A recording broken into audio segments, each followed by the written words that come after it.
place down by the sea. It ain't much, but it's enough for me.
Harmon, my man Harmon, he's hilarious, he's wonderful. He's not me on Facebook anymore, thank God. He was scaring me with that because he was so good at it. Yeah. Comedy Writers Guild. Comedy Writers Guild. It's a motherfucking Comedy Writers Guild. Who's ready to fuck bitches and get funny?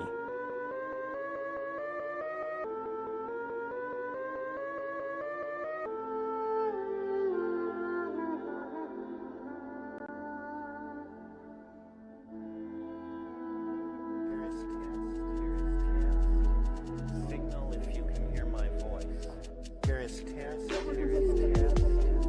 Signal if you can hear my voice.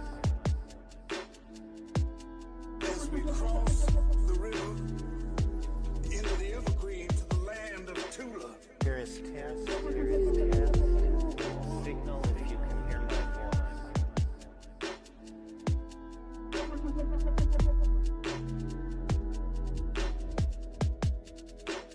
I remember when I built the pyramids, right? It was tough. It was tough as a motherfucker.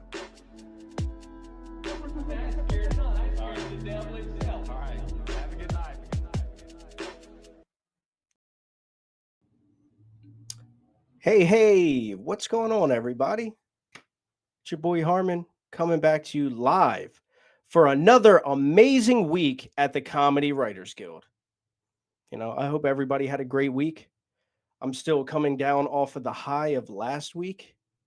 I know that was pretty exciting. A lot of you hit me up saying what a amazing episode it was. And it was record breaking all around. A great time, great conversation with awesome people. We all got to learn a lot. And Travis and I actually took a couple things that they were talking about to heart and started making some changes with the podcast to make this a little bit better. Because, I mean, if I'm going to take advice from anybody, it's going to be the two people that made Kill Tony what it is today. You know? So for those of you that are new here, I am Harmon. I am the creator of the Comedy Writers Guild. And as always, I have my amazing, special, talented, fucking beautiful, handsome co-host, Travis Wayne. You see that, guys? I wasn't lying. He's got his Topo Chico in hand. Oh, he's drinking the greatest drink known to man. Look, it gives you energy.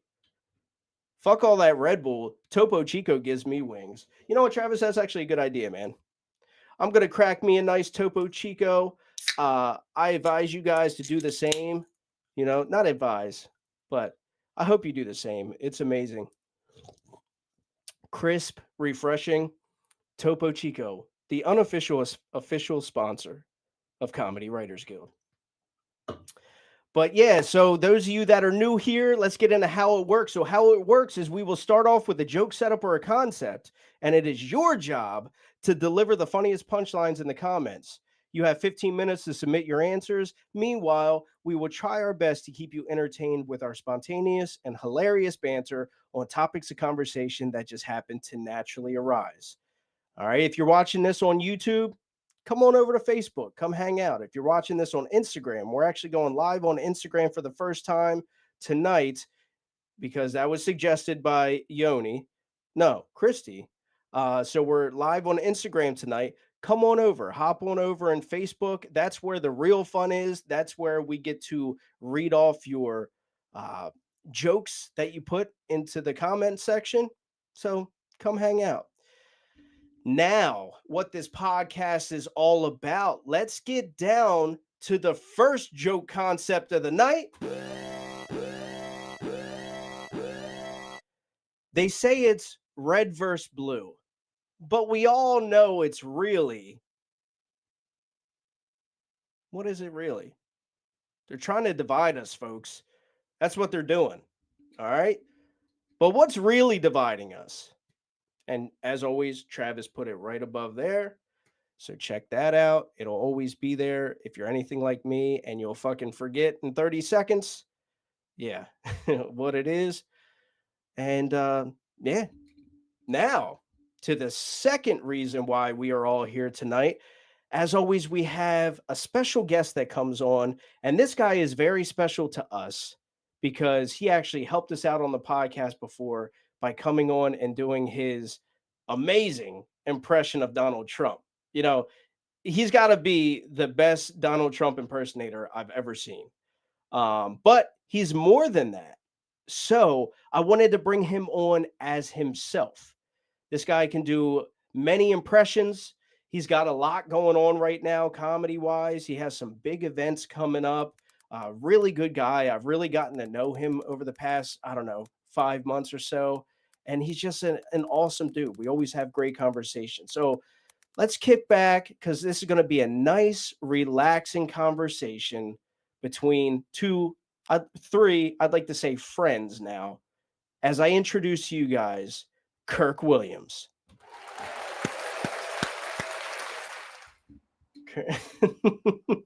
The Trump dance. Kirk. The Trump dance. We love the Trump dance, don't we? We love it. Glad to have you on as yourself, man. Thanks, man. It's awesome. I'm excited about this. Yeah. Because we didn't get to touch on anything related to you because you were like so committed to the bit last time. And dude, it was amazing. When I am in, I'm in on the Trump thing. So I stay in character. And you're like a Trump guy, right? Like you like Trump and everything. I like Trump, but I like to make it clear I'm not a blunt, like I don't put him on a pedestal like some people put him as like Jesus or God. And I don't agree with everything he does. And I think it's probably healthy to not agree with everything. Yeah. But you know, I in 2016 when he was elected, I was like, dear Lord, this guy, he needs to shut the fuck up. He needs to let me be his speechwriter. Because you know what I mean? Like, he was just too much. Yeah. I didn't mean to put you on the spot by like putting your politics out there, but what I was going to say is like, you're a Trump guy, but like there were like parts, actually a lot of the stuff that you said when you were on here as Trump that I wrote, and you had no problem, making fun of the situation. You know what I mean? Like you can understand how to distinguish like politics from humor, and you totally bought into the bit. And like, that's really big of you because like, I think that, people get a bad rep for that is like, they're too strong into politics or they're too much into comedy. But you have like that perfect, healthy, Balance. Yeah. Balance. Yeah. Absolutely. Because I get hate too. Like when I'm out and about, I get people. And I've had a couple incidents. One really bad one, and I'm just like, dude, I took my hat off, my Trump hat off, and I'm like, I'm a comedian. I'm not real. I'm not really Trump. You're getting mad at a fake Trump. So calm the fuck down. Yeah. Yeah, those guys are retarded. But yes, but there's more to you than Trump. So let's get away from Trump right now and let's start talking about Kirk. First of all, never got to ask you this, and this is what I ask all the guests. What does your creative writing process look like for you? Well, I've jotted down every thought I have, every idea. I put it in my notes. I'm kind of unorganized, to be honest, but I jotted down my notes on my phone, and then from there I refer to them a lot and go, okay, this, because in different situations, for the Trump thing, especially, that comes in handy because I'm on two, almost now 3 radio stations. So I need to be up on funny quips and stuff like that. So I do all my comedy, the same thing. I'm always writing, but I just have to like at least put it on my notes. And then from there, refer to it, And are you talking about funny clips from Trump or like your own funny clips you're talking about? Like both. You have to be because you have to be up to date on current events if you really want to like buy into the character. Yeah. And then I do stand-up comedy too. So I'm always coming up with new material or trying to rewrite jokes or, whatever, refine stuff, fine-tune jokes. And it's always before I go to bed, as I'm falling asleep, that's when I have these ideas, and I'll voice text them into my phone, and then the next day I'm like, I don't even know what that means. I don't know. Yeah, I used to get high before too. I get it. But no, actually, here's the thing: getting high, not too high, but getting high really helps. And because you're too high, I just start raiding the Cheeto bin or whatever, just. But yeah, it's constantly writing these down and trying to like maintain. I have a section of Trump on my phone, Trump stuff, and then I have comedy, regular stand-up ideas. Oh, that's so funny, man, because like if you go through my notes, I have like a shit ton of jokes and concepts and everything in my phone. And I have two separate ones. I have William Montgomery style ones, and then I have myself because like Okay.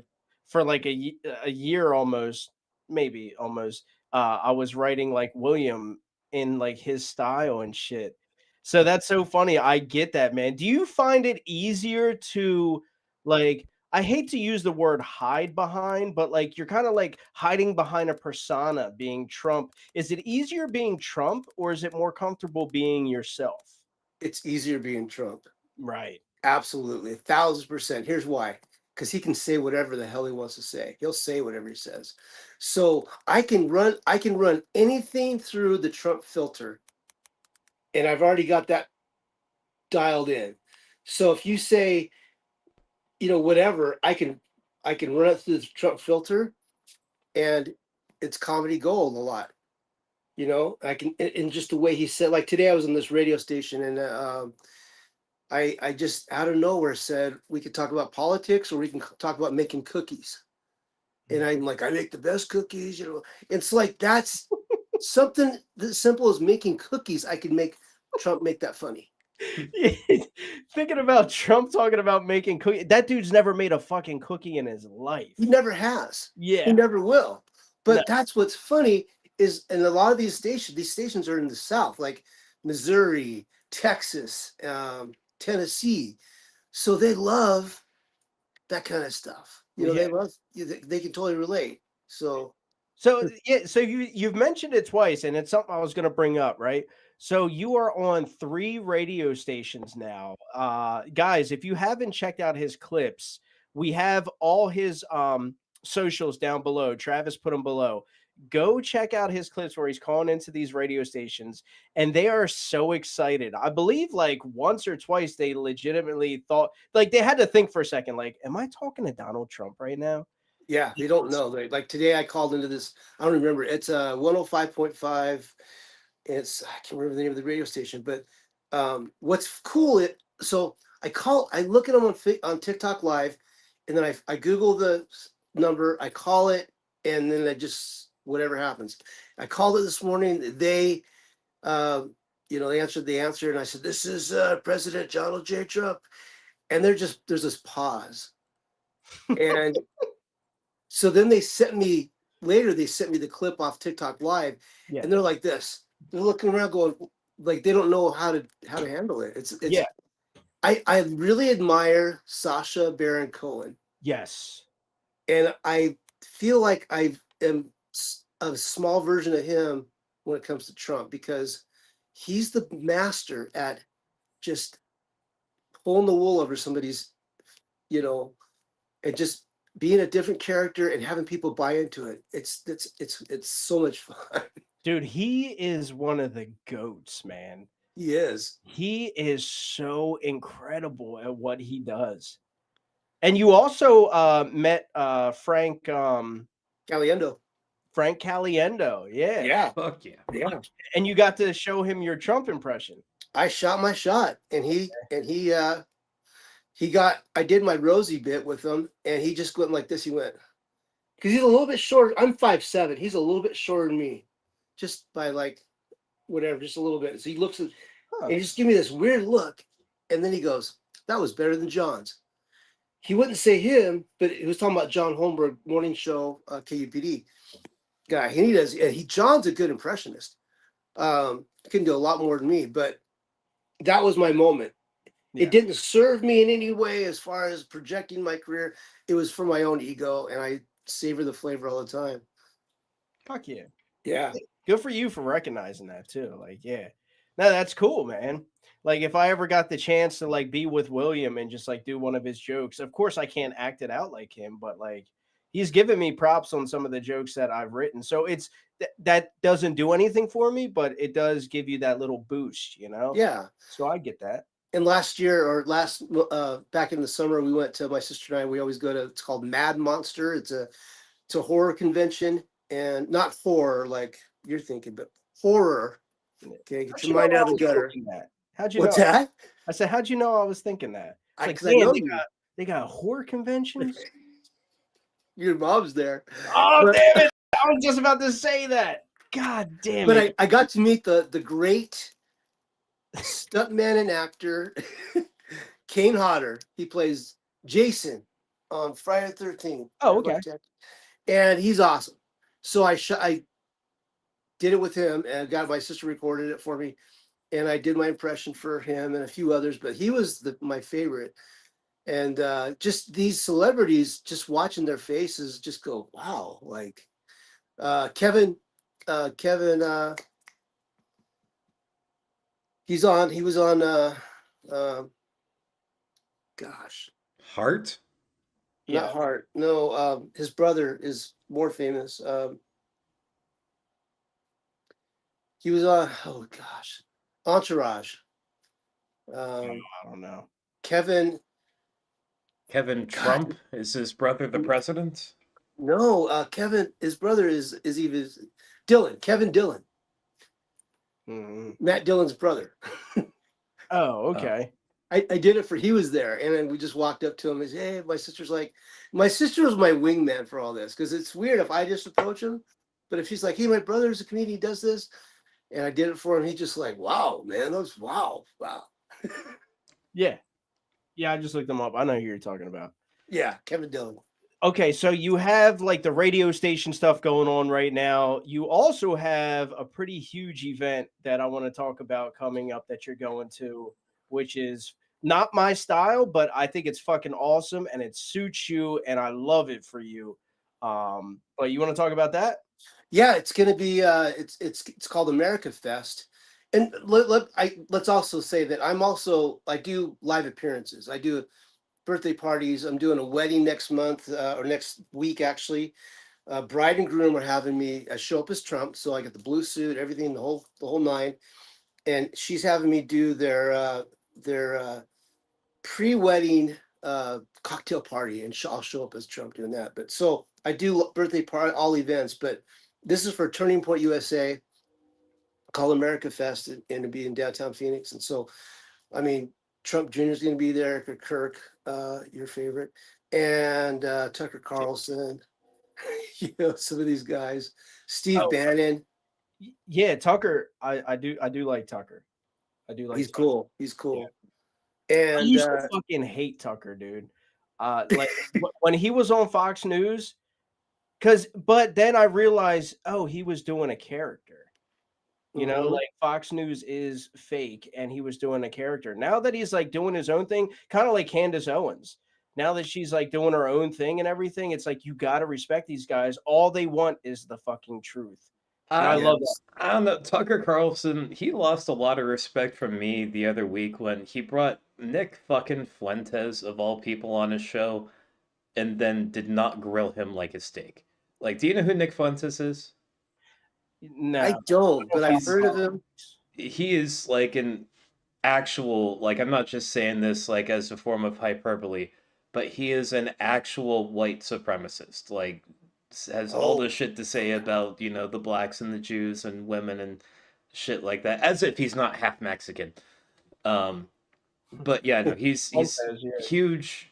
He's pretty huge, and he's getting a lot bigger. Just like all of the bad things that people say about people like Charlie Kirk and Tucker Carlson, Candace Owens, that's not really true. They're not actually that bad.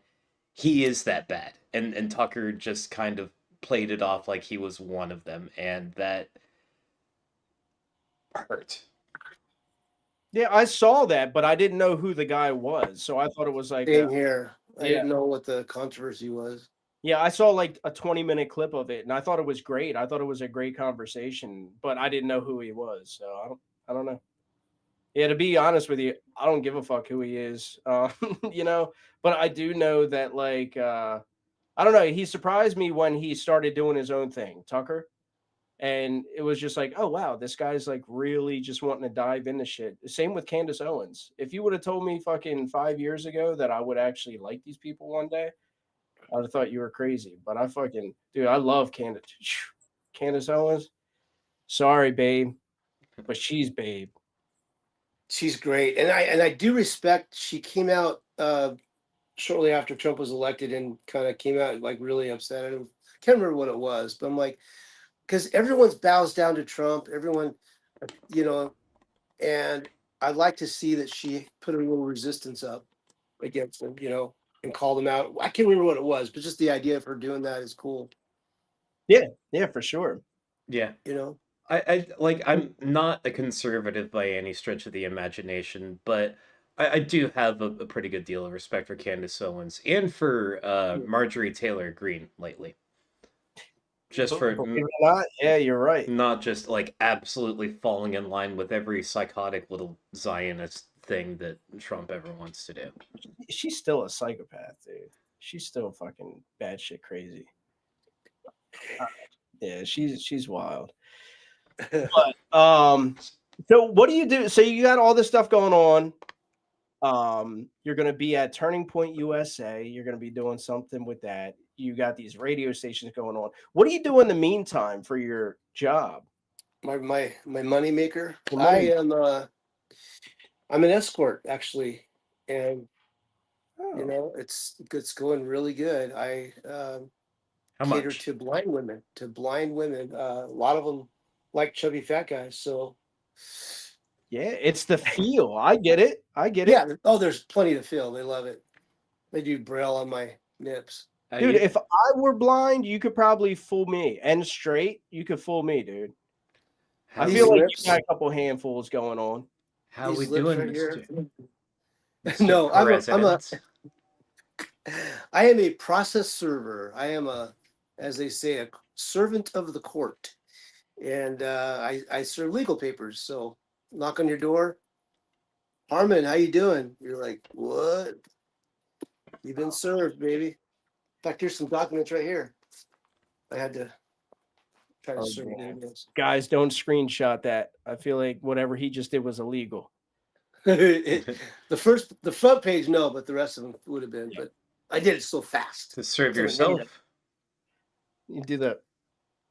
Yeah. So I started in 2010, and I'm really good at it. And the reason why is I'm good with people, but I've used humor and comedy to diffuse hostile moments, situations, which there have been a few, I bet. quite a few actually. So I just got good at. I started doing improv training like in Mesa, a place called Jesters, and so I got to doing the whole yes and thing and stuff. But I just use humor. Like one time, some dude, he was really mad at me, and he ended up coming back out to my car and throwing the documents at me and saying, "I'm not going to accept these, blah blah blah, go f off, whatever." So I said, "Hey, let's start over. Can I tell you? I'm a comedian. Can I tell you a joke?" He's like, "Okay." And I did my bit that I looked like Val Kilmer and Ellen DeGeneres had a baby.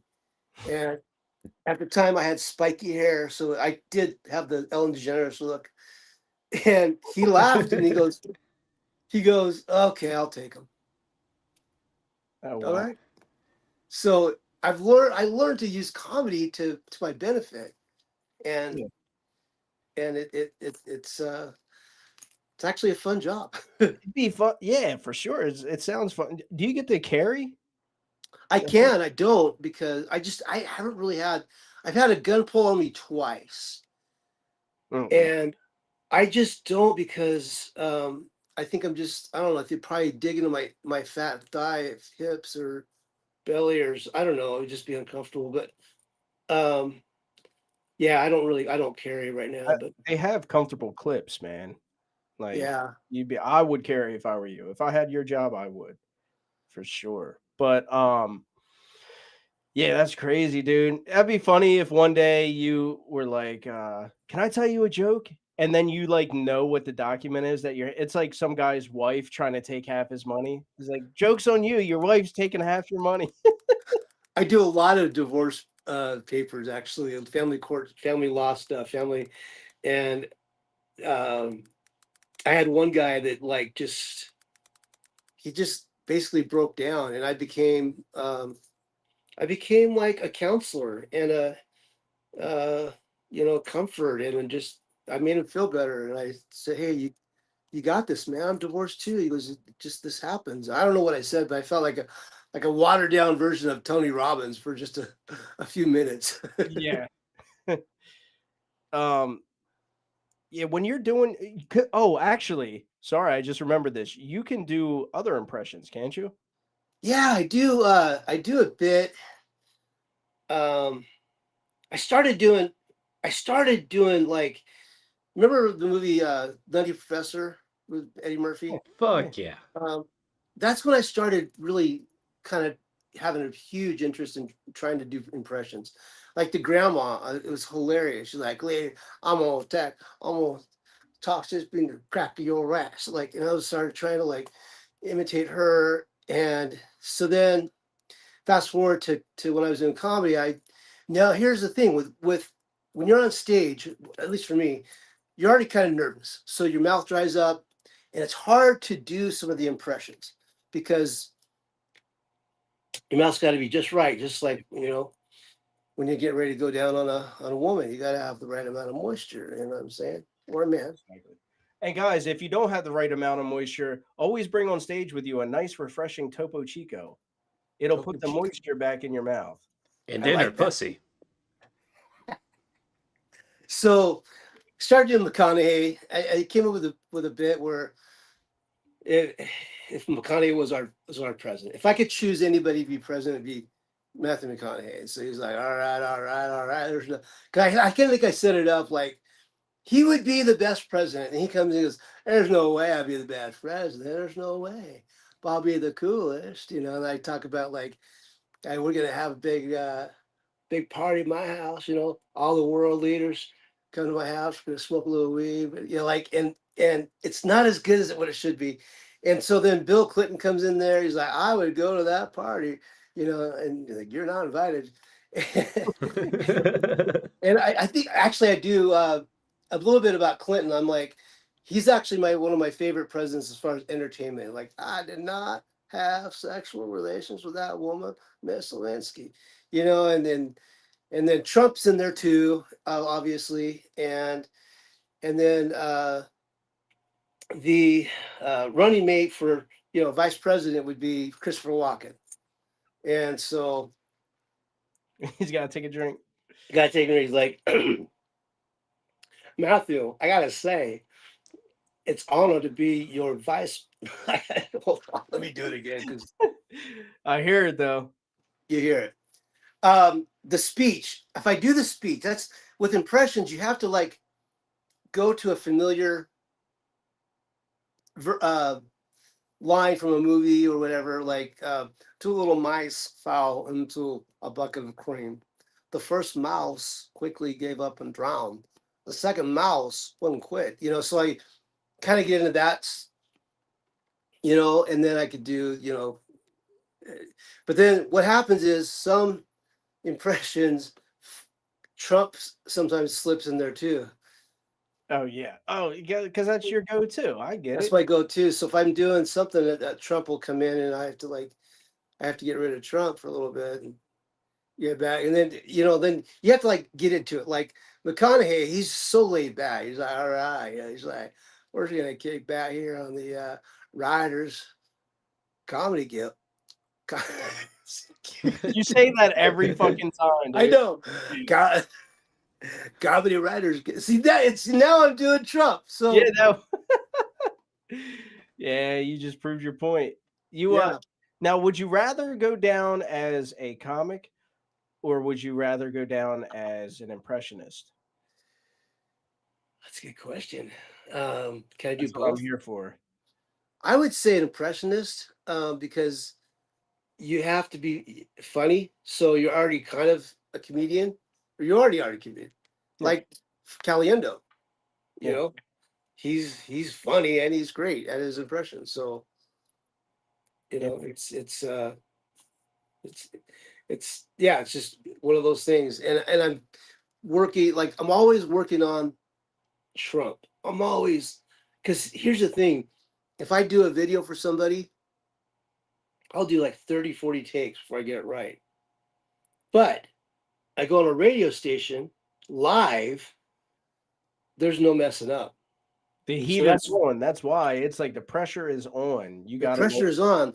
And like this morning when I called, I kind of wasn't ready.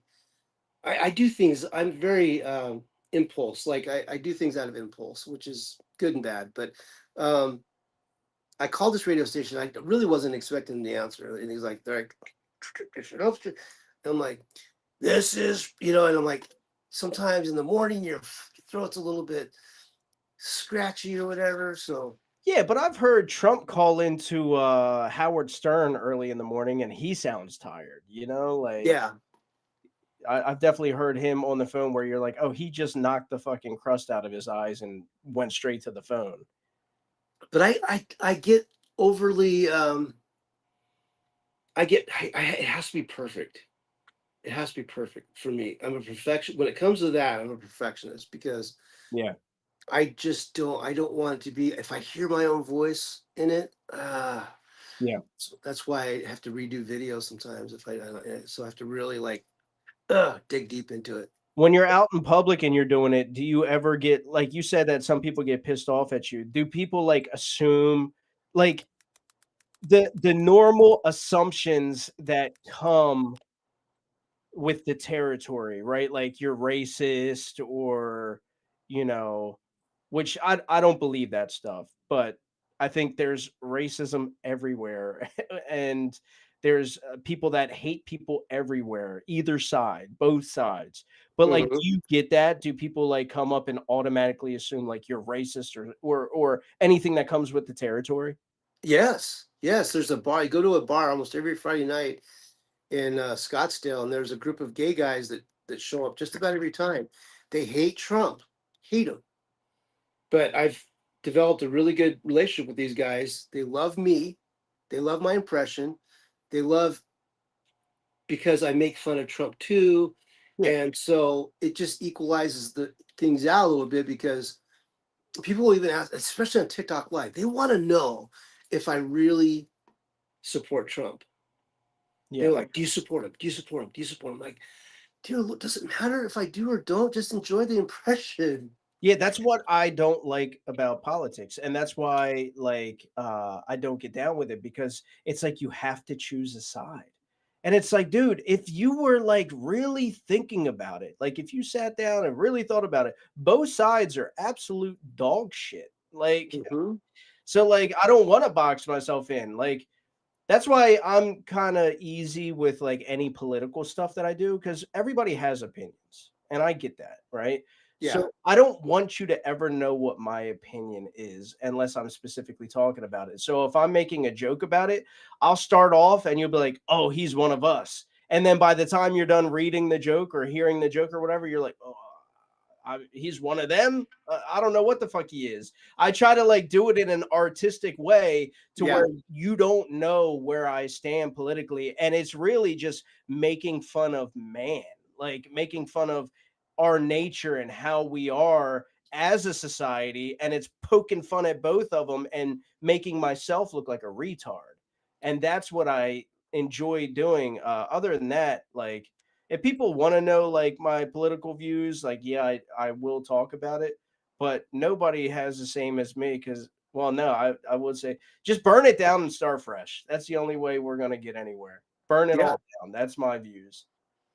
And people Yeah, I don't. I like to leave a little mystery, like as to where I stand, because what that does is that allows me to continue with whatever it is I'm doing. If they figure out, oh, or if they think that I'm hardcore Republican, which I am a registered Republican, I am. Oh, But Freudian slip. Did you hear well, that? He said if they figure out I'm hardcore Republican, he was like, oh. but I'm not. I just call myself a patriot. Like I don't even use. You know what I mean? I just like I love our country. It's fucked up. We know that. Both sides are total dumpster fires. Mhm.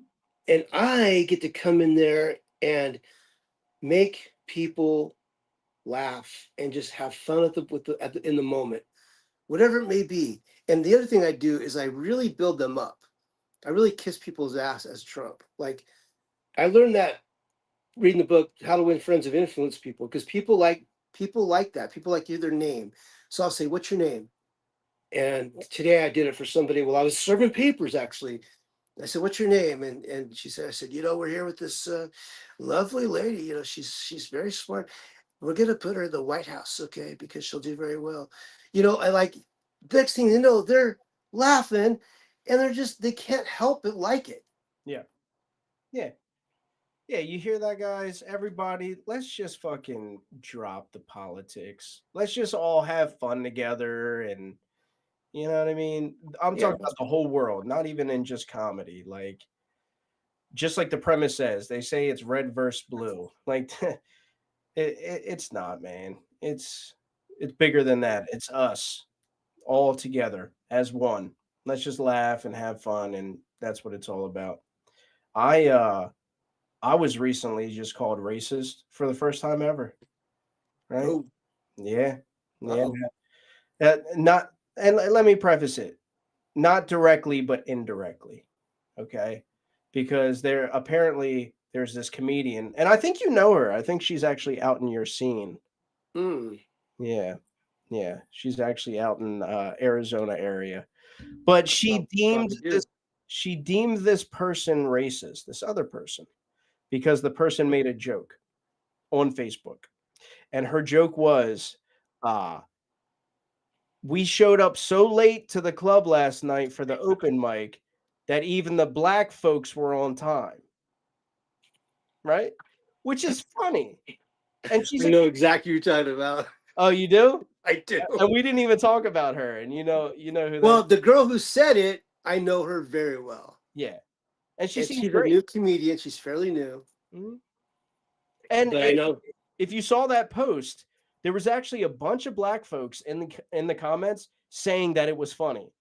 Yeah. And like one guy was like, "Oh, I wish this wasn't true." Black dude, but he like had like laugh emojis. And then Yeah. another guy was like, any comedian that finds this offensive should stop doing comedy.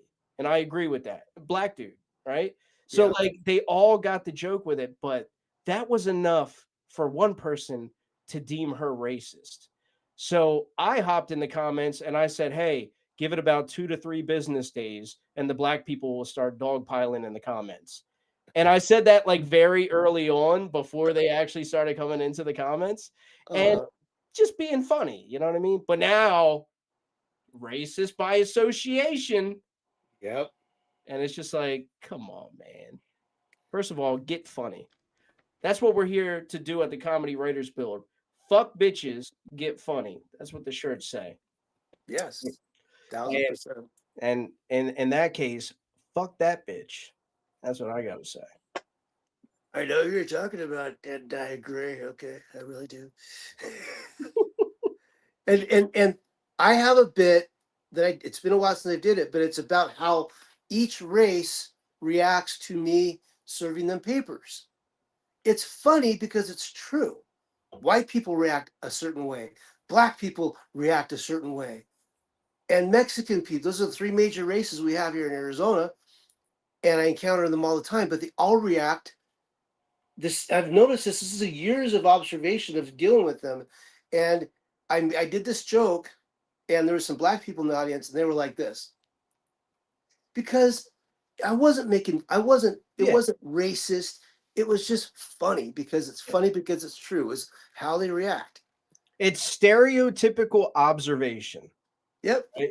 And there's nothing wrong with stereotypes. Every sector of different people have it, you know? Like, I love hearing jokes. Like, if somebody made a joke about like a short, white, sexy guy with a huge cock, I wouldn't get offended. And that just like nails everything about me. You know, like if you want to make fun of that specifically, go for it. I'll laugh. Totally. I told you earlier I have a guest here. Yeah. Special guest. I was waiting for that to come. I was like, when's that gonna come? And just kind of I live in a house of 4 other people. We're always messing around with each other. And it's I love it. So this is Stephanie. And I don't know, my sister's a hairdresser, so I have this hair and stuff, and everyone else put this stuff on it. We got the MAGA, and then this, and her name's Stephanie with an F, because I named her that because that's Lady Gaga's first name, and I always liked Lady Gaga. So she's great because she just doesn't say a whole lot, but yeah, she's kind of cute. So say hi to Stephanie. Yeah. Hi, Stephanie. Hi, Stephanie. Dude, that was so nice of you to show us your personal fleshlight. And I love that she's silent, dude. Like, I believe in women's rights, and I believe that they all have the right to remain silent. Yeah, I agree, and she's so like accommodating too. Isn't there like a hole at the bottom? Like, There is. Yeah, I knew it. And it's just my size too. It's a great relationship. I love her. Yeah, I'm gonna clip that. That's fucking great. Well, we are coming to the end of the 30 minutes. I'm glad to get to know you. Well, I've gotten to know you, but I'm glad everybody else gets to know you for more than just being the AZ Trump guy. By the way, that's his TikTok. Also Instagram, AZ Trump guy. Go check it out. Cameo. Cameo, yes. Links if in you the- want to troll your liberal fucking friends, hit up this guy and get a Cameo and help support his work. Is there any other thing that you would like to plug before you go besides Stephanie? Stephanie and I, no, I'm glad that I, introduced you to her, but no, good. Everything you've covered it all. So, TikTok, Insta, and Cameo. So Sweet. Well, I know you're going to be meeting possibly the president's son. I hope that goes well.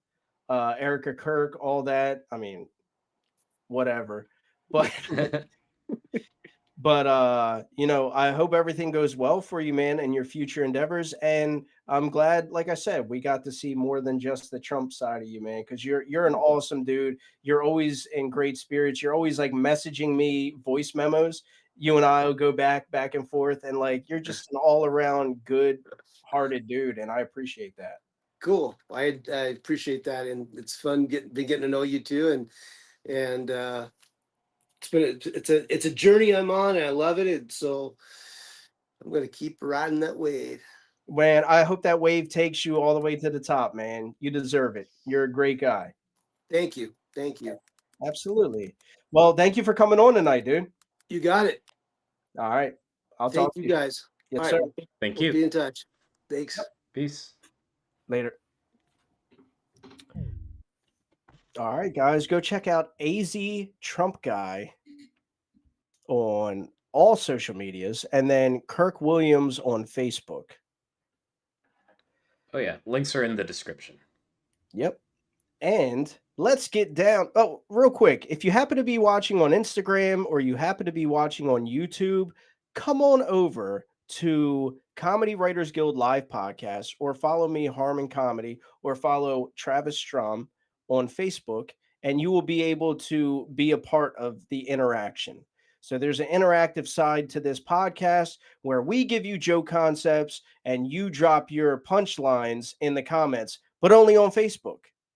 So if you're over on Instagram or YouTube and you're like wondering in a few minutes why we're not reading your comments, we're doing it on Facebook. Come hang out. And if you haven't been a part of the Comedy Writers Guild before, I think you'll have a lot of fun. So let's get down to what this podcast is all about with the first joke concept of the night. They say it's red versus blue, but we all know it's really... Well, let's see what we had to say. First up, we have Nikki Halstead. And Nikki said, it's really a Jet2 holiday versus my fucking algorithm. Yep. True. Me too. A lot of them are pretty good, though. Next, we have AK, Alex Krieg. And AK said, my unwanted boner versus my masseuse's comfort and sense of forgiveness. Yeah, just tip her. She'll be all right. Mm-hmm. Like with the... never mind. Next, we have Danzilla Drums. And Dan said, my will to live versus my taunting rope. Very Danzilla of him. Yeah, it's we'll see about getting BetterHelp as a sponsor next. Yeah. Next we have Brian Lewis. And Brian Lewis said, it's really medicated versus who should be medicated. Yeah, that's basically everyone. Then we have Phil Lombardo, and Phil said, it's really Freddy versus Jason. Honestly. Okay. Then we have Ben Faust. Ben said, it's really just DiCaprio versus any woman under the age of 25. Oof. Oh, that was good. Well, I like this one, and I know who would win too.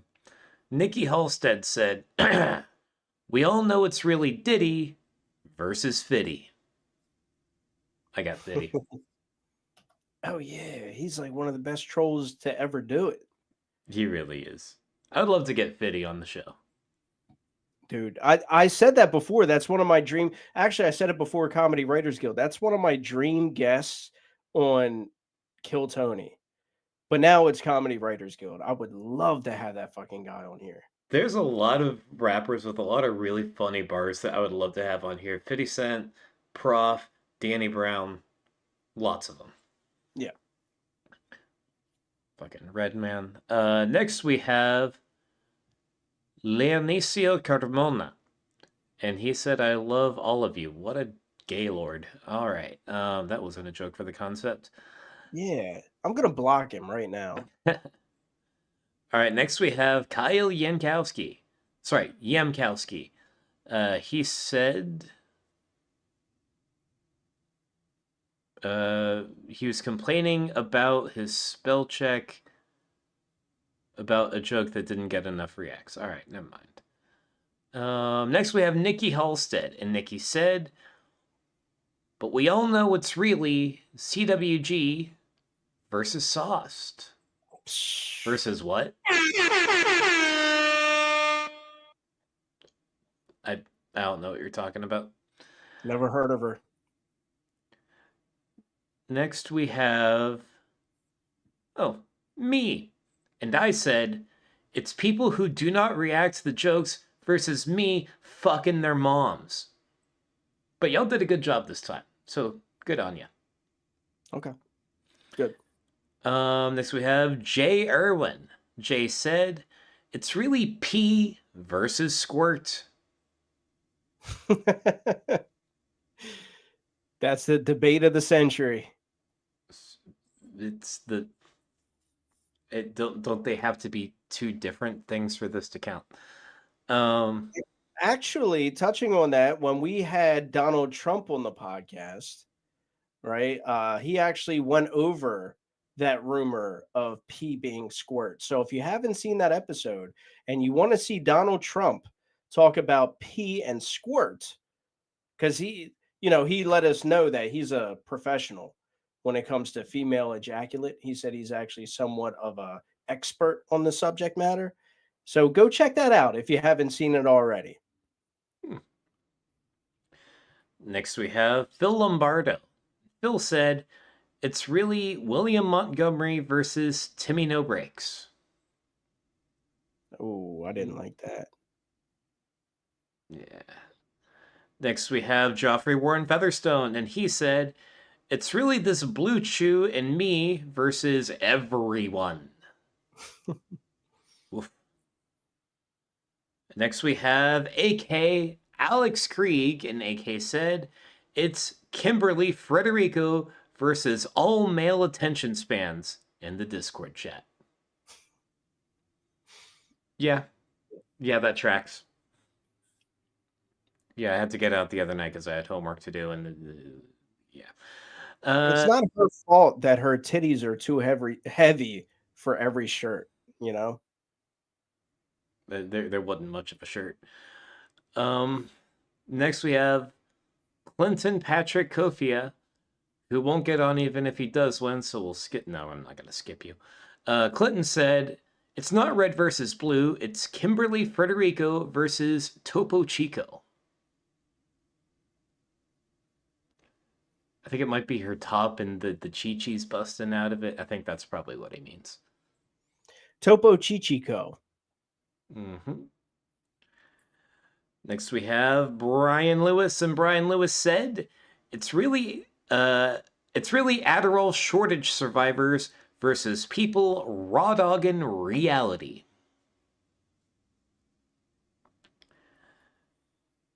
And next we have J.R. Wen. And J.R. Wen said, it's really water-based lube versus spit. Oof. Yeah. Coconut oil and too bad. Let's see. I did start a jokes kind of late. Did anyone else make it before there? Yep. No. Okay. All right. So we do have a clear winner. Oh, and it was close. So the winner with 9 reactions. There were 2 other people who had 8. It was close. Like Jay Irwin and who is the other guy who had 8? Joffrey Featherstone. Both had 8. Phil Lombardo, he had 1 with 7. Like, y'all did a good job. Y'all were really trying to protect your moms this round. Yeah. And by the way, that stands. If you don't react to jokes, your mom is mine. All right, so the winner with a total of 9 reactions, the joke was, it's Kimberly Frederico versus all male attention spans in the Discord chat, and that was none other than Alex Krieg K. My man, AK, coming with the observational humor. And let me tell you, he was in Discord the other night with me, and he was very observational about that subject. Yeah. All right. Well, let's... Oh, go ahead. Hard to miss. Let's get down to what this podcast is all about with the second joke concept of the night. Best way to acquire free food without EBT. Boom. Oh. I think I accidentally loaded the first concept twice. Let me fix that. Okay. My bad, ruined the podcast again. What's up, AK? Hey, what's going on? This is strange. I don't see you guys on my phone screen here. We're on the feed. We can see and I hear see you. me up on my computer screen, but I'll just I won't be looking at the phone too much, I guess. Oh. But yeah, I don't know what's going on with it. Tonight it's just like a blank icon. Yeah, if you want, you can just refresh it real quick. Log out, log back in. All right, let me try that. You ever notice how beautiful AK is, dude? I can still hear you, man. Quit lying on me.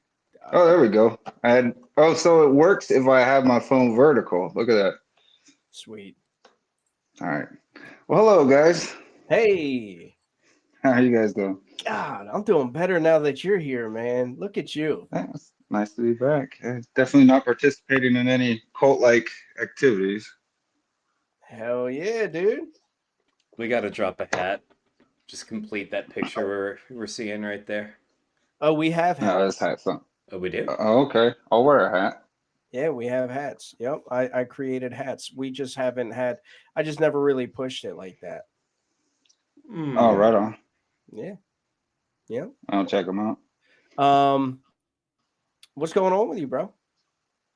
Nothing much. Haven't it's nice to be back on. It's I went down to the redwoods recently. That was fun. I haven't seen those people since I was a kid, or I've been down in those forests since I was a kid. And it's pretty cool. It's totally different kind of like type of boomer down there that I see. I mean, everybody's got their stories, but the boomers down there are, and it's biased, sure, but they're probably my favorite because it's all the Emerald Triangle boomers, and they all like throughout the years have fought, like their stories they tell around the campfire, like stories of fighting off, like their time fighting off the National Guard.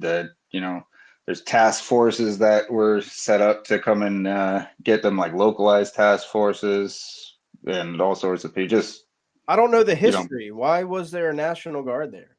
Well, do you know what Humboldt County is famous for? Oh, it sounds familiar. No. It's so aside from what was coming in from Mexico, there was three counties essentially in Northern California that 80% of the nation's pot came from. And so they stuck it out through all that. The Mexican mafia tried coming up in there and taking over, and they still remained under control of the locals around there. But it's pretty interesting area because all these people sit around the campfire, and those are like their stories, but they're still like the sweet old lady that will like pinch the restaurant manager's cheek or something like that. You know what I mean? So I went down there for one of their celebrations of life, and everybody around was just telling me how they loved her and everything like that. But it's just a different, it's like a outlaw area kind of, to a sense, you know what I mean? It's probably different now in town. I haven't been in town for a while, but and my favorite part about the whole thing is the trees are fucking massive, like absolutely beautiful. Well, Washington itself is known for its trees, right? Yeah, but so it's a weird perspective being up here because Douglas firs get big, cedars get big, but which are up here, which are evergreen trees. But leaving anywhere where there's redwoods, it's just like everything seems small. You know what I mean? Even Alaskan trees seem small after leaving redwood, after like being around like a redwood forest, because they're just like so much of the skyline is cut off from it. You know what I mean? Because they're just massive. Are those the ones that are like 20 foot wide? Yeah, there's two variations of them. There's the coastal redwoods, which grow taller, I believe, and then there's I forget what they're called, but it's like Sequoia gigantis or something, whatever. But so they're both sequoias and they're both redwoods. A lot of people get that confused, but there are two different species.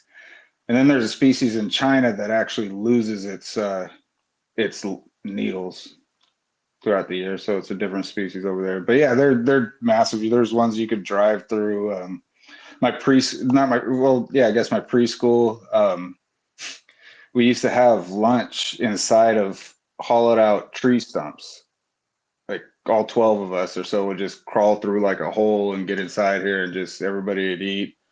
There were 2 murders at one year in my preschool, but it was like right on his hillside where we weren't allowed to go down there. Me and some other kids snuck off and went down there, but we didn't know like I didn't know really how like significant pot was till moving up to Washington State. And everybody's like, "Oh, you're from Humboldt County." All the potheads were at the time, and they're like, "Oh, that's fucking awesome. You don't smoke pot, And but Yeah, it just seems like you're normal. known for with those pines and everything. You're known for your mushrooms as well.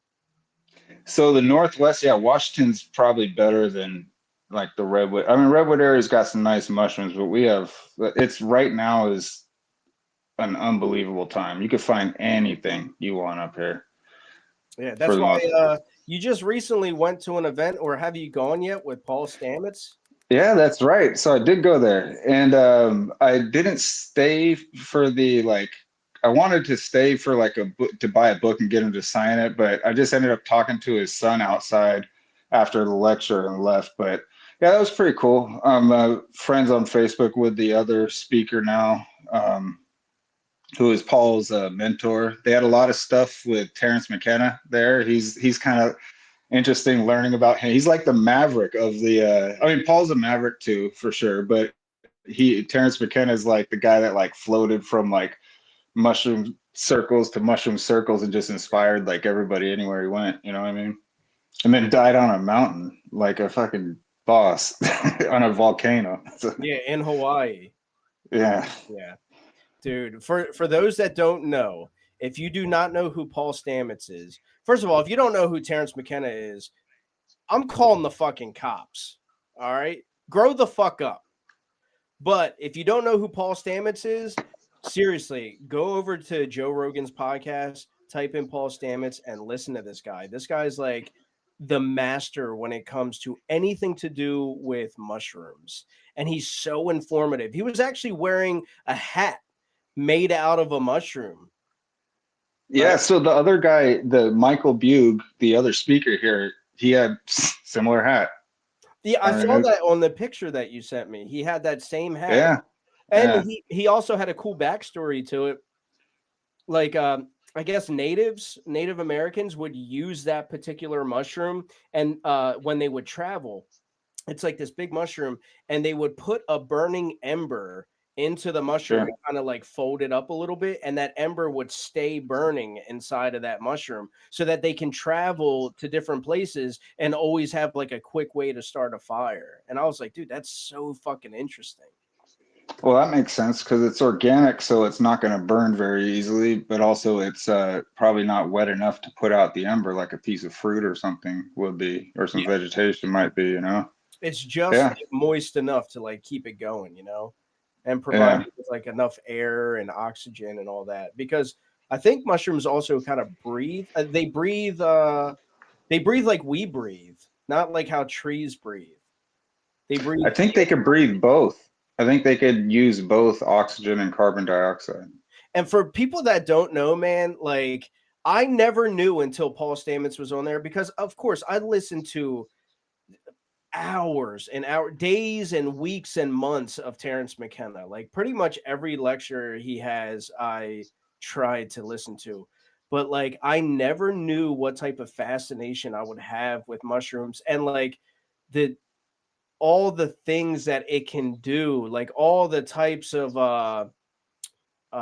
species that they have that can do different things. It's so interesting, dude. If you're a They nerd have, like me and you want to nerd the fuck out, go listen to Paul Stamets talk about anything mushroom related.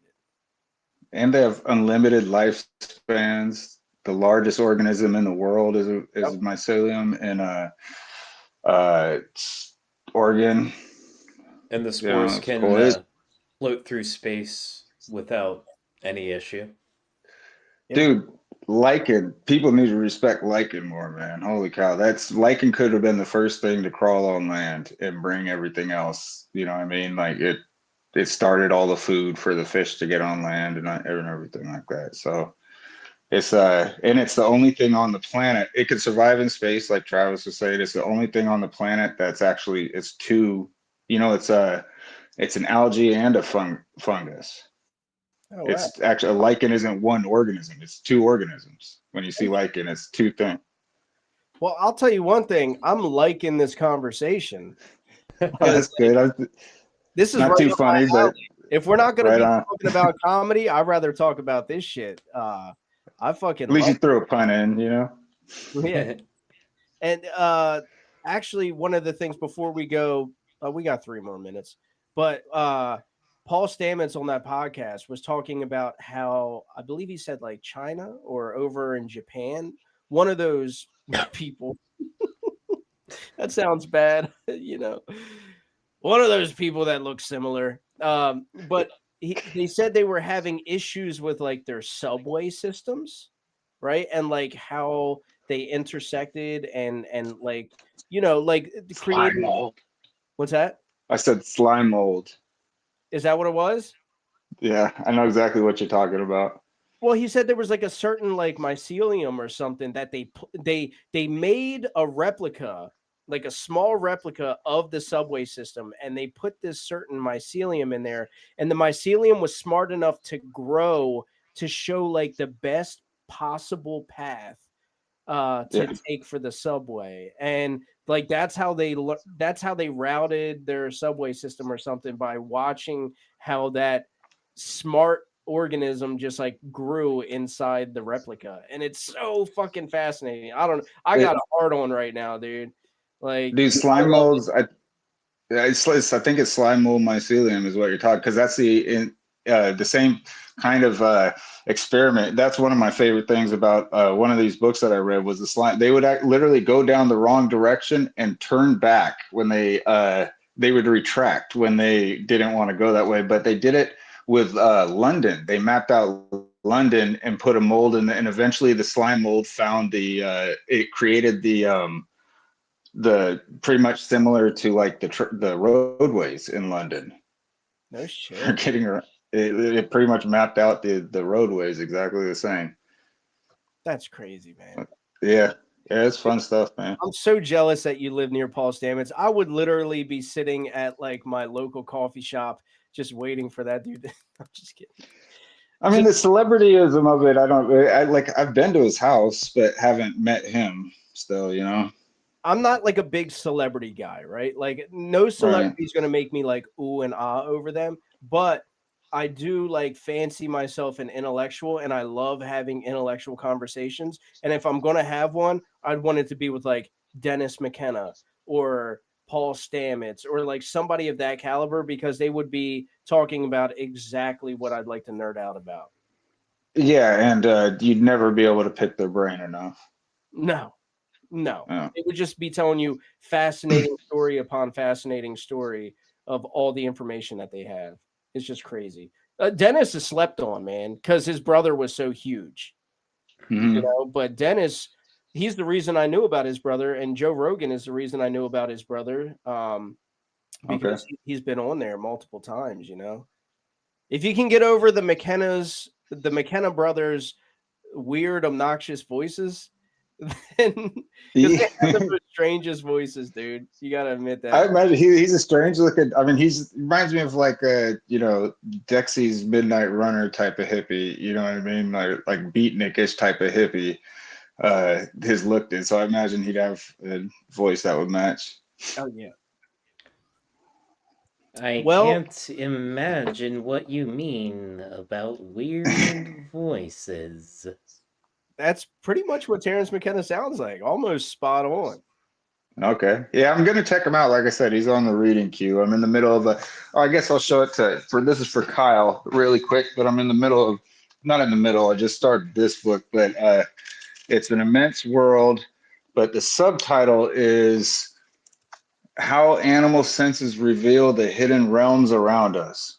Tons of interesting stuff, but I think I'm getting closer to like Kyle's, Kyle and my philosophies are starting to become a little more parallel after reading this thing. Nice. Hell yeah. No, it's good book though. But anyways, it's been fun. Yeah, man. Like I said, I'm really liking this. So I appreciate you coming on, brother. Well, cool. Well, I'll try and discover some more mushrooms to tell you about. Cool. Fuck yeah. Right. Later, guys. Till next time. Oh, by the way, quickly, thank you, Kimberly, for writing the joke that I won the concept with. Yeah. Yeah. Take care, guys. All right, brother. Yeah, Kim, he was all over that. All right, let's get down to what this hold on. Edit that. Let's get down to what this podcast is all about with the second joke concept of the night. Best way to acquire free food without EBT. All right. So first up, real quick. If you happen to be watching on YouTube or you happen to be watching on Instagram, come on over to Facebook, where you will have your jokes read out of. Sorry, I don't know why I'm like stumbling. I just read something and it's fucking me all up. Come over to Facebook and hang out with us, where we will read your jokes live on the podcast in the comments section. Follow Comedy Writers Guild live podcast page to do so. Sorry, Travis, go ahead. All good. So first up, we have Dan Zilla Drums, and Dan said, "Stand out on a corner and do your act. People will hurl everything in their pockets at you. This may include food sometimes." Innovative. Mm-hmm. And next we have Clarence Ray Ash. Clarence said, "The best way to acquire food without EBT? Go to my hip hop gig this Saturday, November 16th at Whirling Tiger. They will have free hot dogs, a joke, and a real plug." Interesting. There we go. Can we read that off one more time where he will be?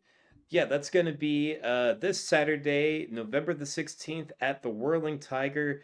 I'm assuming that's in Louisville, Kentucky. Yep, that's where he's from. So I'm assuming it's there too. Yeah, everybody, if you're in that area, go check him out. Oh, yeah. Show some love. Next, we have Bad Teacher Bill Rhodes. Bill said, "I breathe oxygen and huff paint." I saw that. That's what I was laughing at. Yeah. Next, we got Nikki Halstead. Nikki Halstead said, "Best way is to go to the local soup kitchen and offer to help pass out meals to the homeless. But when you get them, just keep them." Innovative. Mm-hmm. Next, we have my man, Drew Lovett. Drew Chickens. Ooh. Drew said, "Work at a restaurant and move in with the fattest waitress." That's totally a Drew response. He doesn't even think we're supposed to be making jokes right now. He's just handing out free advice. Yeah, he's giving life advice. Drew, that's awesome, man. Glad to see you in the podcast, dude. Hell yeah. It's got a high number of reactions too, I'm just saying. Oh, man. Next, we have Clarence Ray Ash once more. He said, "The best way to acquire food without EBT, tell bad jokes for tomatoes." Yeah. Ooh. Yeah, that'll do it. Yeah. Or sit front row at a Gallagher show. Yeah. Next, we got Danzilla Drums. Danzilla Drums said, "I feel like we're going to get a lot of actual advice in this group." Yeah. Clarence just did it. Mm-hmm. No, Drew. And Drew. Both of them. Well, yeah. Amanda said, "I love how we're getting survival skills during the EBT concept." Yeah. That's where we're at as a country. Next, we have Ben Faust. Ben said, "The best way to acquire free food is to crash black funerals." Never been to one, but there sure do seem to be a lot of them.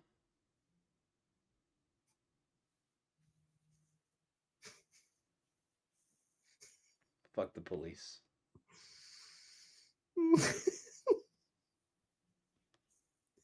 Travis. All right, maybe I am racist by association. All right, what else we got? I'm gonna hit a refresh to see if any of the more recent ones hits the reaction goal to get read. Let's see. Oh, yep, here's one new qualifier from Brian Lewis. Brian said, "Dress up as a time traveler from the 1600s, wander into a cafe, and dramatically beg for bread." I feel like he's speaking from experience. I think he's listening to Les Miserables right now. That is the storyline to that. Yeah, probably that too. Or maybe that's just something that he does. Yeah, time travels. He's definitely a time traveler. If there was like a slur that I would use for him, I'd be like, "You fucking time traveler." All right, we got a new one here from Danzilla Drums. Danzilla Drums said, stand outside of Walmart and trade groceries for John Cena pictures or whatever those kind of people are into. Yeah, I mean, got a John Cena picture right here. Check it out. It's John Cena. Oh, wow. Autograph, too. Mm-hmm. All right, I think that was all of them. Uh-oh, it's looking like we have a tie. Oh. All right, so let me hit refresh one more time just to see if either of those two broke the tie. What's our new protocol for a tie?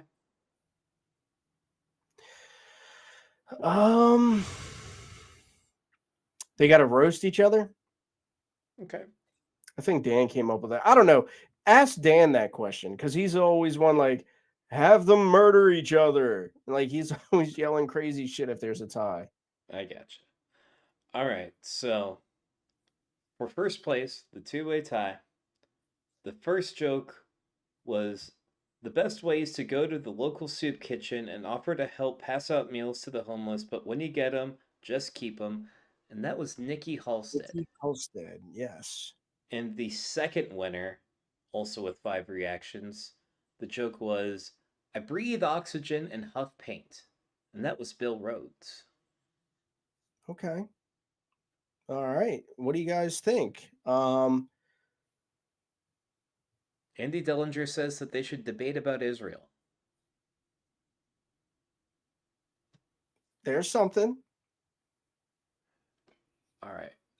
Are we gonna have a vote or are we gonna have them battle it out? Let's have a vote. Okay. All right, guys. Oh, there's already one vote for Nikki. So who's it gonna be? Nikki or Bill? Bill or Nikki? What do you think? We shall What do you see. guys think? Well, I'm seeing 2 for Nikki. Okay.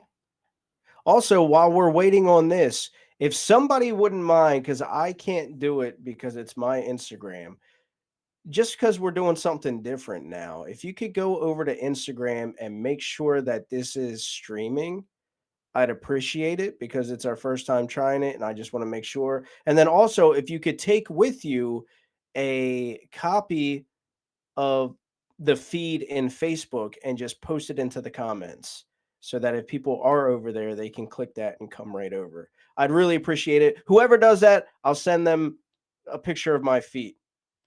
So I just checked Instagram myself and we are not streaming there, but I do recall from the last time we tried streaming to Instagram, you can only keep the live up for a certain amount of time, like an hour or something. Oh, okay. Fair enough. Never mind, scratch that. Travis, I'll send you my feet. Thank you. You're welcome. All right, so the chat is pretty overwhelmingly favoring Nikki on this one. Yep, let's bring her on. All right. And Nick, while you do that, oh, sorry, go ahead. oh, I was about to say, Nikki, prepare yourself. You're getting a link. Yep, I interrupted your spiel. I apologize. You should. I did. All right. While we're waiting on Nikki, let's get down to the third joke concept of the night. The craziest reason to fail No Nut November. There you have it. I'm going to remember to type startup jokes on time this time. Sweet.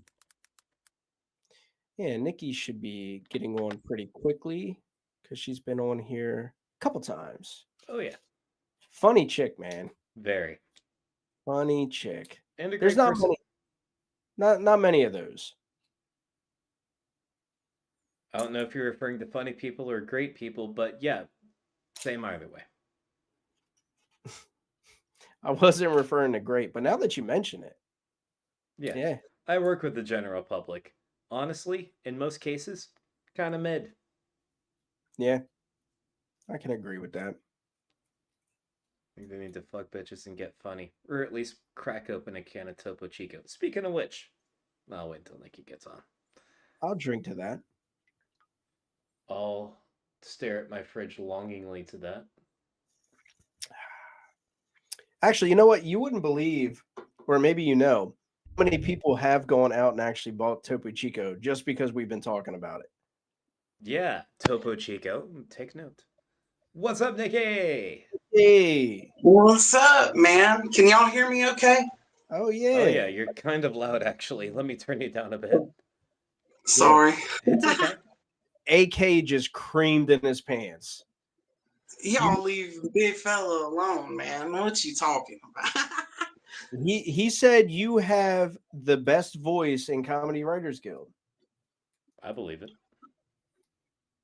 Y'all flatter me too much sometimes, dude. I swear. But thank you. I appreciate that. But hell no, dude. There's so many better ones out there, dude. I think realistically, Clinton Patrick Kofi is the only person who gives you competition. True. I've never heard him talk, but he looks like he's a cool motherfucker. So, how come I can't see y'all? Turn your phone sideways. Try that. We're doing Sideways? blackface right now. Is that? No. You can't see this because your eyes are fucking closed. God damn, what type of weed are you smoking? Y'all caught me on it, dude. I've been sick for like a week, so like today's been the first day I could like smoke and get it together. Y'all leave me alone right now, dude. I feel like I there didn't even mean to be that funny, dude. right now, somewhere in the deepest, darkest part of Alabama, there's someone sitting there on a banjo, like. Wait, why would they be doing the Chinese thing on a band? Fucking, I don't know. Meow, meow, meow, meow, meow, meow, meow. That's what you're looking for, Travis. Meow, meow, meow, meow, meow, meow, meow, meow. That's what he went full Asian on that one, dude. No, actually, it makes sense though because you look Asian right now. Oh, yes, big that's fella. the joke. What? That wasn't the joke. Oh, I get it now. I'm slow. I'm sorry. What else would the joke be? Well, that was an accidental joke if I ever heard one, bro. Or else I am slow, and I have been known to be slow. So, Y'all like my Sam Kinison hairline? Yes. love it. Yup. I'm fucking sick of it, dude. I swear to God. I'm over it. Yo, she's in rare form tonight. I love it. No, this is the worst form, dude. I'm chilling with another comedian friend of mine. And I was like, hey, this is my homie's podcast, and filling them in on everything, dude. And she's just like, oh, you're friends? And I was like, yeah, they're my friends. Well, bring her Just on. like- Where is she? Hell yeah, dude. Oh my God. Look, we are so not ready. We were all just chilling, getting stoned. Angelica, What's up? you want to see the homies? We need better lighting here. But kitchen. Not the kitchen light, Lord. Lord, I can't see nothing, dude. Come over here. Wait, can she see us? I can see Travis, but Harmon, you black as night, brother. I can't see. Oh, damn. Y'all, good. her name is Angelica Lopez. Hello, Angelica. hello. Nice to meet you. Love the glasses. Hola, Enrique, Thank ¿qué onda? you. That's how I like to see the world, through heart-shaped glasses. Yes. Awesome. Oh man, you guys can't see us. That sucks. Yeah, we can't, dude. We've been looking at each other like, what? This whole time, dude. But no, we all got sick because, like, I think it started with me, but I got this really bad cough, and then, like, of course, we're all in the same circle. So every show we're going to, It's allergies. yeah, we're like, it's allergies, it's allergies. Hit this, and we're passing the same joint to 12 other comedians, dude. And Wow. like, we're like, a week later, we're like, dude, fuck you. You got me sick, dude. You took out the entire scene. Your entire scene in that area, you just took everybody out with a cold. She sure did. She sure did. Okay, first of all, okay, you don't know that it was me. That's just what's floating around. So I don't appreciate being accused That is true. of nothing, You big fella. did take the whole blame. No, because y'all took the weed. So take a little bit of the blame. No, absolutely. I agree. You know? I take responsibility for And you know what? I would do it all over again. I did it again today. Yeah. I was Yeah. like, I ain't gonna pass up on weed. We're bad for each other because it's just like, hey, let's go over some jokes and keep getting each other sick. Man, Oh, go ahead, Travis. we all already had coronavirus back in 2020. I feel like you're about to give us like Budweiser virus in 2025 or something. Dude, what I say, he's a fucking dude. That was cold, Travis. Like, you're right though. Can I ask Angelica a question? Yeah, hell yeah. All right, so What's up? Rona. you're Yeah. a comic. Yes. Yeah. How long you been doing More comedy? of a comedy producer than a comic, but yes. Oh, really? How long you been doing that? A little over a year. You can show them the posters on the wall. Hell yeah. Y'all hold tight. Some of the posters of the show that I've produced. Excuse me. okay. Can y'all see that? We Yeah. can.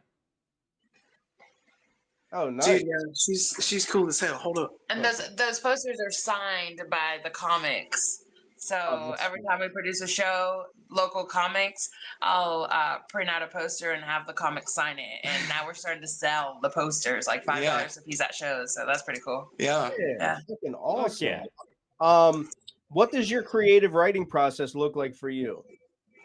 For me, Yeah. it's talking about, because my comedy style is more narrative and like kind of sharing embarrassing stories that I grew up in a cult, so I had to like hide these stories, or like hide this part of me.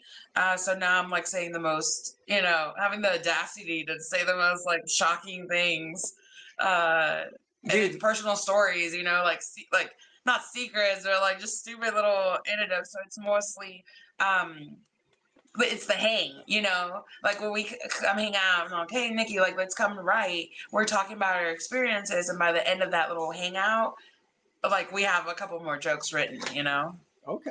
Yes. What kind of cult was it? Dude. Okay. So Nikki looks like she grew up with Colt 45. Those were too expensive. Okay, but anyway, I was just gonna say real quick, I took her out of her cult so she could come. I was gonna see if it'd be cool if she could come be in our cult. Absolutely. Hell yeah. Okay, cool. Absolutely. All right, back to the show. Here we go. Indeed, this is it backwards on the camera? No, it's not. Let's start a cult. Okay. We're way ahead of you. So this is the little package where I keep my pre-rolls. I love it. Yeah. I think everybody kind of grew up, if you really think about it, anything can be a cult. So I grew up in Mexico, so my first language is Spanish. The word cult in English is the best word that I can use to describe my upbringing. So really, I think it was like culty, like my dad was one of the leaders, and anyway, it was the cult of Angelica's family. Okay. The Lopez cult. The Lopez cult. That cat's about to fuck something up. Look at that cat. Oh, this is Fupa. Listen, this is Fupa. She made a video. She showed this to me the other day. She goes, look at this accidental racist video that another comedian friend of ours. Yes. I told you it was live. I warned you. Okay, so she's like, get the cats, and she's got these two fat ass cats, dude, and they're cool. But they literally made a video where they were standing at the stove and they were like trying to fake, like they were trying to speak Japanese. It was like, oh, blah, blah, blah. And they grabbed the cat and they're like, no, this one's too skinny. And then they grab Fupa. And they're like, whoa. Speaking Japanese because they were trying to talk to you. Yeah. Dude, so this is the type of weird shit that we do. It's just like gathering and getting all the shit down on paper. So this is kind of a regular night. I love that skits and videos. I love that she has a fat ass pussy named Fupa. Fupa. Yep. Fupa and Chi-Chi. Which isn't Chi-Chi titties? In Spanish. Yes. Mm-hmm. What's She's up, very kitties? cool.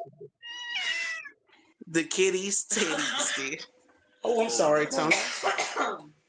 Darling. Yeah. That's one of my jokes on stage. Is my therapist told me to kind of gain control like of the words. I'm super stoned. What's it called when you like you like expose yourself to the word and then you desensitize it, to desensitize my insecurities. So when I got 2 cats, I named it after my 2 biggest insecurities. I got the Fupa, you know, she's always in the way. I'm like, Fupa, get the heck out of the way. And then I got the Chi-Chis, you know, if you see me live, I'm pretty flat chested. So it's like Chi-Chi's always lost. I never know. I'm like, Chi-Chi, where the heck? Now, Fupa and Chi-Chis don't mean shit to me. It's just my 2 lovely cats. That's awesome. I fucking love that. She's dope, dude. Nikki, you're hanging out with some dope people. That's what's up. Nick, and you have no idea. Like when the first day that she showed up, it was like, oh, she belongs. Like she's definitely in the right place. Like she is one of our people. We are weird. We are like. It was, I don't know, it was crazy. Like the energy vibes. One of our people. And like we saw her once, and then we didn't see her again. And we're like, oh, she's missing. Like where that energy is missing. Like it's such a good energy. And we're like, we want that back. It was easily adoptable. Damn, bro. Everybody just hyping you up. Bro, I'm trying. I'm trying to start making like a little bit of a climb, you know, and it's really weird and weird shit's happening, but it's been really good shit. So making waves, dude. And I don't know how to feel about that. Like I had to look at her. I'm like, you know, like I'm starting to get like randomly paid, and I'm like, I wasn't even asking for money, dude. But like, dang, you know, like somebody sees me out here and is like, dude. You know, I don't know. That's very Alabama, you know, poor sounding of me. But like, I'm just like, for me, bro? Like you mean to give this to me, not Becky? Yeah. Now, you're fucking awesome. If I wasn't as poor as I am, I'd hook you up. I want to see you succeed because you have what it takes. Like, that's why I had you on the podcast as the special guest, you know, like. You're really out there doing it. When you sent me that one, because you've already made it on the podcast like 2 times before that. It's so like you were obviously funny. But when I saw you put together and like how you were performing and your energy when you're doing it, I was like, oh, we're witnessing something right here. Have they seen you live? No. They've never seen you perform live? No.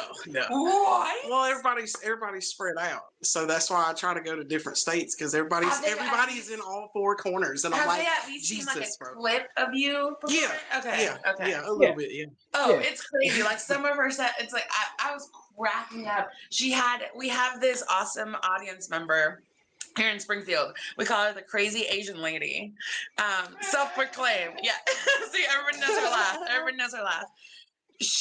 Nikki had this woman just like, she had a stomach ache. She's a wild woman. But from type 5, I'm telling you, from beginning to end, the first time it was at a karaoke bar, friends karaoke. There was a lot, like it was, when you watch her live, it's so much better. I don't know. Oh, yeah, I can imagine. It don't hit on film like it should, dude. You know how the camera adds 10 pounds? Well, it pulls away. That's the weed. That wasn't even that funny. That's the fucking weed we just smoked. But like, I think if the camera adds 10 pounds, then somehow, some way, it pulls like 10% of my funniness out of my videos, dude. But my live shows are a lot better in my opinion. But I'm just starting to get people that are like, dude, what the fuck? Like somebody called me Ralphie May the other day, which I about died because I was like, I've never been more flattered yet more aware of my weight problem. So like, you know, I'm getting shit like that, but I like it, dude, because those are some of my heroes, dude. Ralphie May is another banger. And, you know, I just even having my name sitting next to theirs from just somebody that I just met 5 minutes ago, I mean, it gets me high like a drug, man. I'm like, holy shit, somebody actually thinks I'm funny, you know? or like Yeah. a correlation in their head, when they see you perform, Right. and then the next name that pops into their head is a name that you have looked up to, and somebody that you're like, Yeah. man, this is what I want to do. Just the simple psychology of them alone doing the Right. connection without you even, you Yeah. doing what you do. It It's a freaks me the compliment, fuck out, it's dude. a huge compliment in itself. It's wild, but Well, yeah, Well we deserved. love you here at Comedy Writers Guild, and like I'm always so excited when I see your name in there and you get pulled on. You're always great energy. I know that you're just gonna like take off in whatever you're doing comedy wise, and I'm here for it all. thank you, brother, man. I appreciate you as always, Harmon. Y'all know I love y'all, man. I ain't gonna get into it again. Y'all hear me say it every time. Y'all know what it is. Fuck we all, you know. Yeah. But yeah, what real quick before I go though, what's up with the Topo Chico? Because I was just asking them. I was like, y'all, that's water, right? Yeah, it's like it's flavored like seltzer water. Like it's Yeah. so this one's lime and mint. And what it is like I'm sober, right? I don't drink, I don't do drugs anymore, nothing like that. And I was saying Topo Chico is what I got. Like I love this shit. It's just water, but it tastes so fucking good, and it's my favorite drink. And they're kind of pricey a little bit. Like this like 8-pack is like $10. Right? Yeah. So like I said before, I'm poor. So if I could get a sponsorship, why not? That's why we're doing it. Well, tell them to get their shit together. Topo Chico, I said it. Get your ass over to CWG, man. Hey, I'll drink to that. I literally. If I had one, I would, brother. I'm drinking it in spirit. Hell. Look, if you do get a chance, try it out though, for real. Like this isn't like me trying to plug them or anything. Topo Chico, lime and mint. Flavor?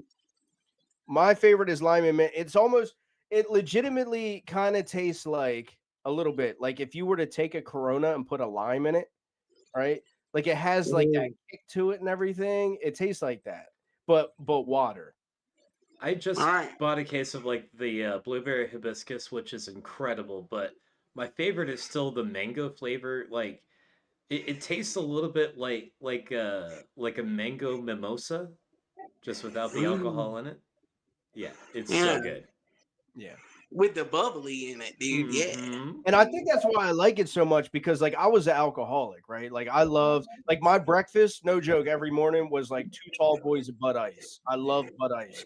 But like yeah, so like it's eerily reminiscent to like drinking a beer. Like so when I crack one and I just chug like a quarter of it, it gives you that little bite. And for a second, it's almost like a freebie for me because I'm sober. I'm like, that kind of tasted like I was drinking a Corona.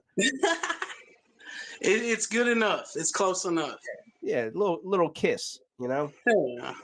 But thank you for coming on. You're always fucking awesome. I love you. We all love you. Hey, chat, show her some love, man. Let her get off this podcast and see all the positive shit or negative. Talk shit on her too. Whatever you want to do. And let her see all the love that she has and all the support in Comedy Writers Guild because you guys are looking at somebody who's really doing it right now. Man, Harmon, damn. Shit. Thank you. You do that every time and I always get flustered like a sumbitch, dude. But thank you. I love you guys. I will keep y'all up to speed. I'm going to Colorado at some point. I don't think it'll be until like March, but I'm eventually heading that way, just trying to expand a little bit. So I'll keep y'all filled in along the way. All right, awesome. All right. I love you guys and have a good night. Yeah, you too. You too. Peace. All right, that was Nikki Halstead, everybody. Go check her out. Oh, I have her TikTok and stuff. I want to drop her links. Nikki. Oh, Hysterical Nikki on TikTok, right? Go check her out. And then I have her on. Hold on. I need to plug her.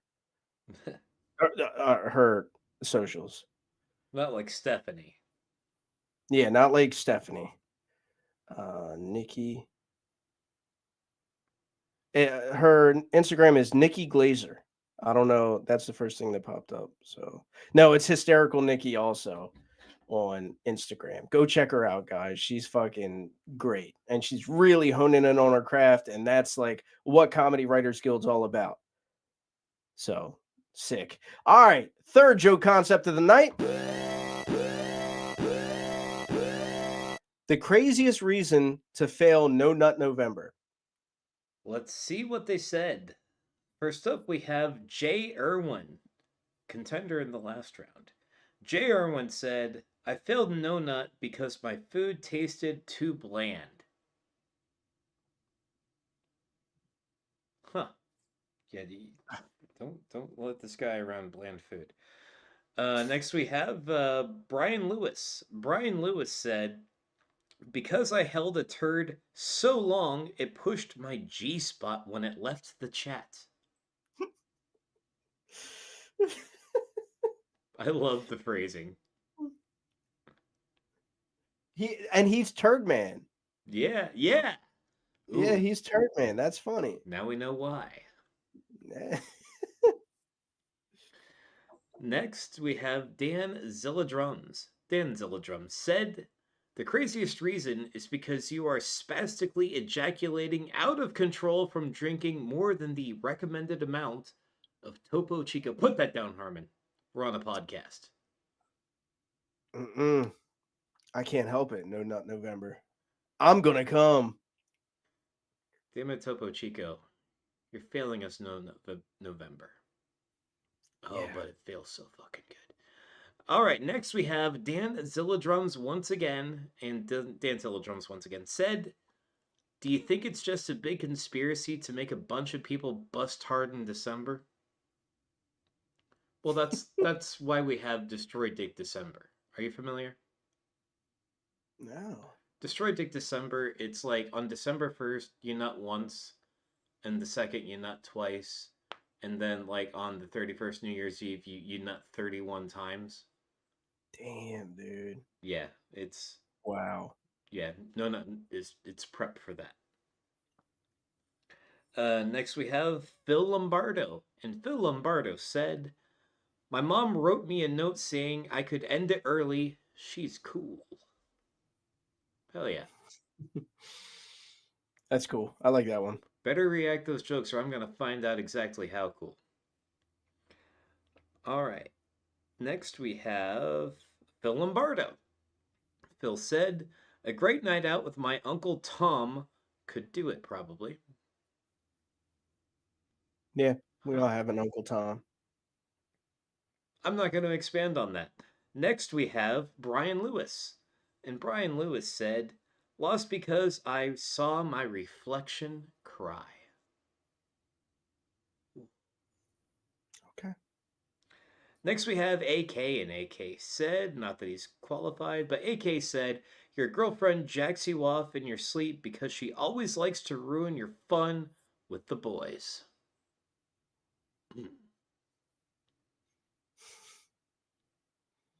Every time.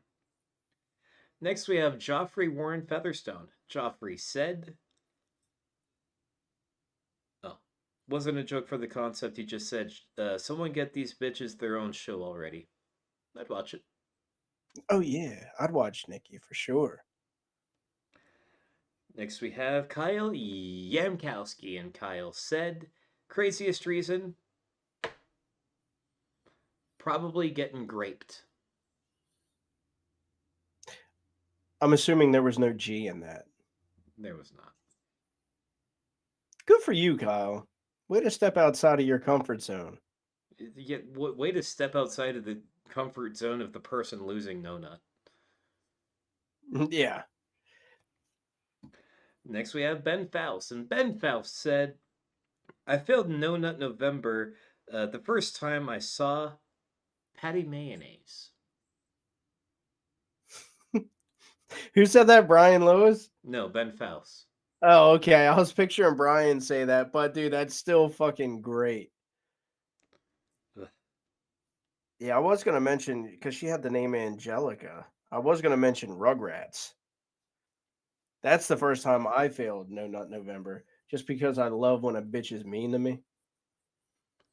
I don't know. Like, Shigo from Kim Possible is more my speed for that kind of thing. Okay, Kim Possible, I can see that.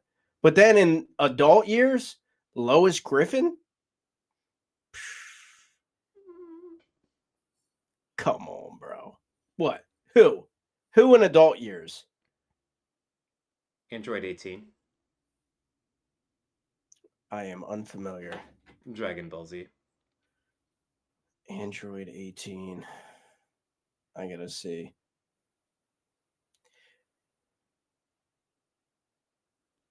All right, fictional character. Okay. I see it.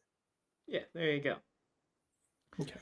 Next, we have Danzilla Drums, and Danzilla Drums said, I wonder if people with peanut allergies get pissed off that people appropriate November that way.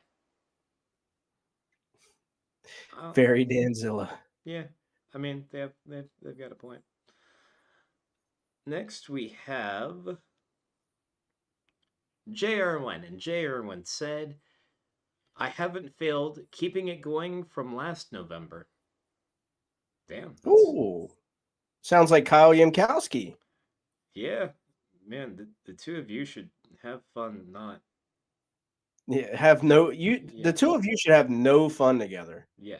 No nut fun. And also another way to fail No Nut November, if you happen to be we're not on Instagram. If you happen to be on YouTube and watching this, come hang out on Facebook and we will read your jokes live. Comedy Writers Guild live podcast on Facebook. Oh, yeah. Next, we have Mr. Steve Kerner. Steve said, getting a prostate exam on the last day of the month. Oof. Yeah. Never had one, and I hope I don't know. They're going to have to knock my ass out. It's funny because Brian Redband just posted that he had his first prostate exam. And he was like laying in bed, you know, in the gown and all that. He was giving a thumbs up in the picture, and his wife or his fiance was next to him and everything. And I commented on it. I was like, Brian Redband opted to stay awake, and he asked if toys were appropriate. Right? It got a bunch of likes and everything. Fuck yeah. I'm hoping Redband saw it so we can bring him on the podcast. That would be lovely. We might have to enter virtual reality to make that happen. We're about to soon, just to let you know. Might. Next, we have Kyle Yamkowski, and Kyle said, you heard a song you liked a little too much playing at the right frequency. Now we know why he likes his sound bowls. Oof. Wonder what those bulls are cupping. Next, we have Danzilla Drums, and Danzilla Drums said, the craziest reason would be because of Hillary Clinton's swimsuit calendar. Didn't know she had one. Depends on the year. Depends on the decade. Yeah. Like, or even better, 80s Hillary Clinton? Yeah. Let's see. Next, we have Bill Rhodes, and Bill Rhodes said, farted on a leather and I think he might have said that wrong. Farted on a leather couch and blew my load. Who said that? JD Vance? Yes. And next we have Danzilla Drums, and Danzilla Drums said, Golden Girls Marathon.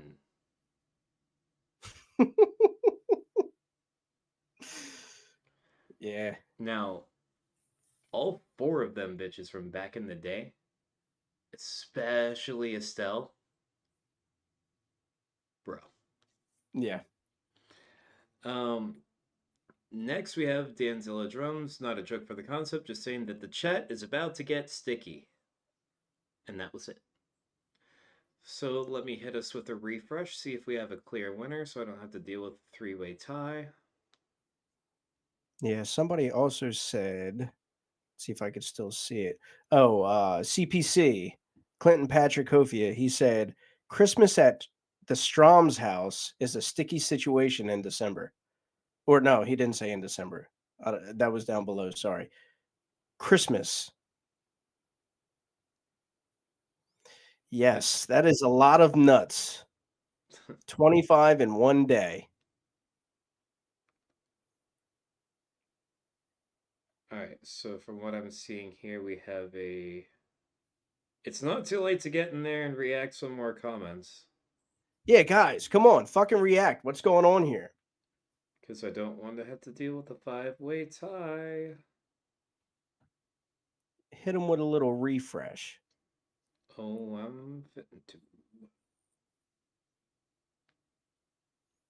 Let's see. Thank you, Joffrey Warren Featherstone, for your tag.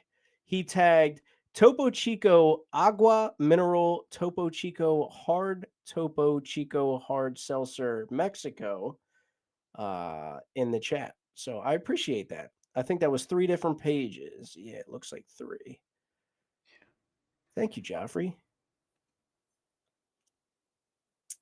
Okay, well.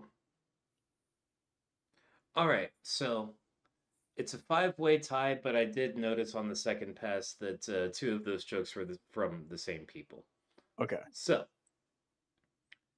the winning joke with 5 reactions, one of the winning jokes, was you heard a song you liked a little too much playing at the right frequency, and he also said, scroll way the fuck back up to it.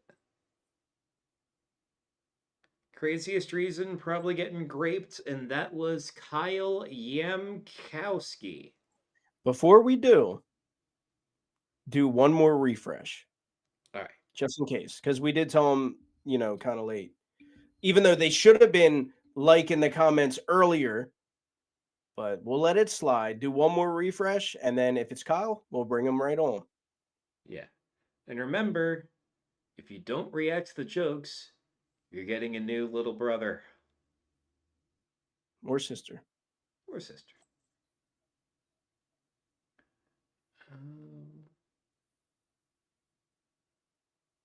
Well, Danzilla had a joke that got up to a tie. But other than that... Oh, no. Kyle pulled ahead. Okay. All right, cool. Bring him on. And while you're bringing him on, we will get down to what this podcast is all about with the 4th and final joke concept of the night.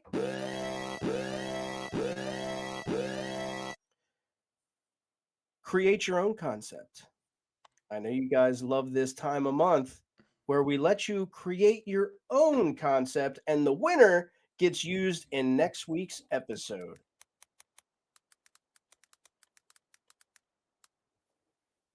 You know what? I got to go back through on every episode where we do this because there's a lot of good ones. Yeah. Yeah, and we only use the one.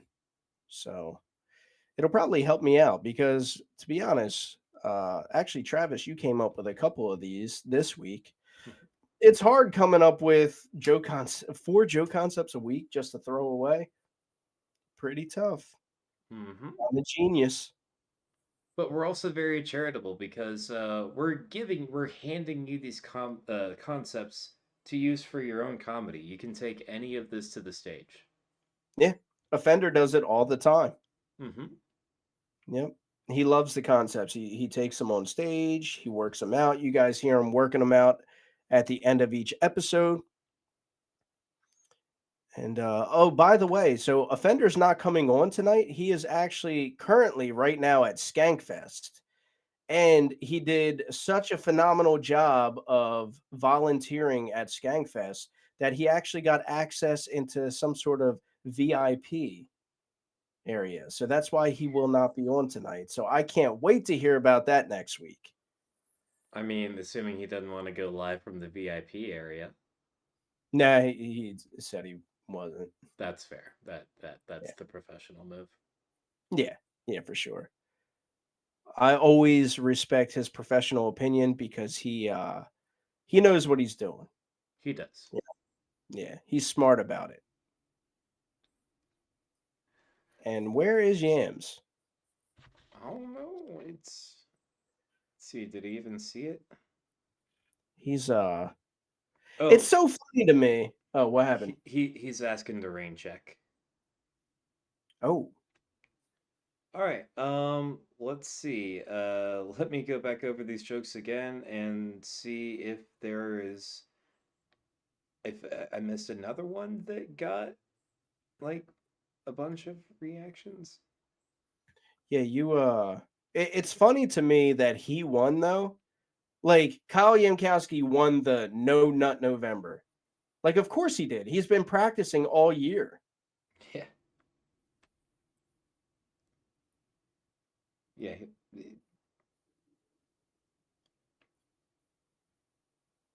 Sorry, multitasking, terrible at it. You're good. Facebook won't let you vote. Thank you, Jamie Lynn, for tagging Topo Chico. I think that might be a you problem. I mean, it should let you vote. No one else has been having an issue with it. If you go to the page and instead of just clicking on the video, click on like the little header above the video, and then you can see all of the comments and the like button is there and all that shit. Let's see. Oh, I see some good concepts, guys.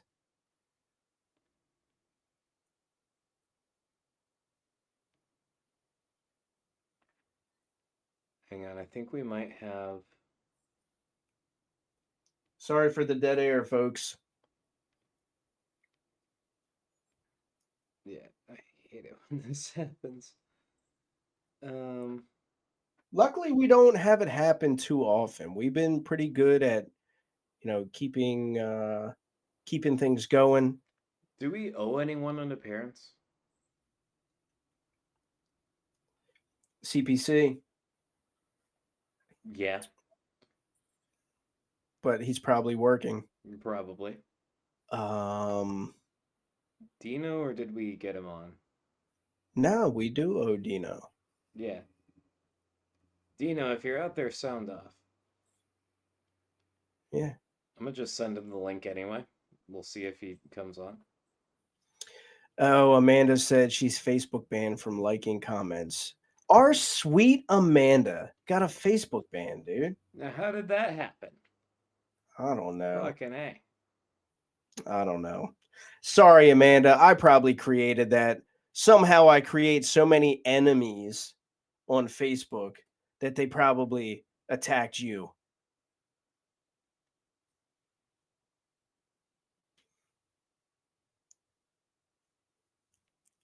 Because there's no way that Amanda got a fucking Facebook ban, dude. She barely even posts. Yeah. She's like super nice. I don't get it. All right. Well, since we have dead air, nothing going on. So, 3i Atlas says it's gone and passed us by. So, is anyone out there still thinking aliens? Kyle Yankowski, for sure. Kyle? Yeah, didn't he say that he's been like channeling 3i Atlas? Yeah. Which is further proof that channeling is bullshit. Let's talk about that. Because like all these people are like channeling and they're like, oh yeah. I saw like one guy talking about he was channeling 3i Atlas and he was communicating with the aliens that are on board and all that. And like bullshit. Yeah, what did that guy have to say? Like, what were the aliens planning to do? Oh, dude, I just look at it as bullshit and I just swipe next video. I don't know. Yeah. Yeah. I don't know. There's some weird shit I believe, but not like that. Not that shit. Yeah, it just flew real close to us. They kind of took a peek down, started like, getting onto the internet, and then the first thing they saw was like sauced. They're like, all right, pass. Next solar system. That's the only thing that makes sense to me. Yeah. You might be right. Yeah. Can you imagine that's your first interaction with people is sauced in the city? If only they'd known that we had Topo Chico down here. Not only that, it's the only place you could get it. Yeah. Or we had Comedy Writers Guild. Oh, yeah. They would have been like, all right, they would have been messaging home like, okay, coast is clear. Come in. They're hilarious on this planet. Did we send a link to anybody? Yeah. Well, I sent one to Dino, which he has seen. We'll see if anything comes of that. Yeah, also, we've never had this before, but I guess you can do this. I guess we can make this an option. Kyle said, give it to Phil. Fuck it, why not? I mean, Kyle won, so technically he can do with his winnings as he pleases. So, yeah, why not? I'm on it. Let's see. Yep. And boop. And get in here. Yeah, thank you guys for sticking around tonight, man. We've had like I rarely look up at like how many people are in here, but we've had like pretty solid number tonight. It stayed steady. Yeah, I think it's all of your guys' moms just kind of hoping you don't react to the jokes. Which shame on them. That's how this podcast works. Don't be greedy. Yeah, don't be greedy. Give up your mom to Travis. What's up, Phil? Dude, I loved you in the Joker. Real original joke there, pal. It's not like 2/3 of the fucking people make that joke about me. Got that joke last week at that competition. I got that joke. Yeah, let's talk about that. What'd you do last week? I judged the it's called the I'm gonna fucking forget the name of it like an asshole now. God damn it. I think it's called the HU comedy. Fuck, man, I can't remember the name of it. That's so fucking embarrassing. It's a competition that they do at the 1-in-1 in Manhattan, and they have a bunch of people do it week to week, and then in December they're gonna have like a finals match. But they were looking for somebody to judge because somebody blocked out or dropped out. So I came in and I fucking loved it. I've never done that before. It was real fun. How did they know to hit up you? I was just when I was leaving the last time, I told him because in our on our show there was people missing, and he had a hard time filling the spots. So I let him know. I said, I've never done it before, but I'm always willing to try something new. So if you need people in the future. And when I sent him that message, he was like, dude, the guy just dropped out. Like, come on through. So it was cool. It was a new experience. I would have never done it otherwise. Like, I would have never, I might have been asked in the future, I guess. I don't know, for things like that. But I would have never sought that kind of thing out. It was fun. Yeah, you are literally the perfect person to fill that spot. No, I you know what though? It was you say that as a joke, and it was kind of better for me than being on stage doing the jokes. Way to insult yourself. Oh no, I was getting better laughs. I was I was doing better. I was killing it. No shit. Some people are better as contestants. Some people are better at judges. Well, no, it was fun, and I was kind of kidding, but I really did kill it way better than I ever did on stage so far as a comedian, which is kind of funny. I don't know. It's kind of like this kind of thing where it's not necessarily I guess it's a contextual. Oh shit, sorry.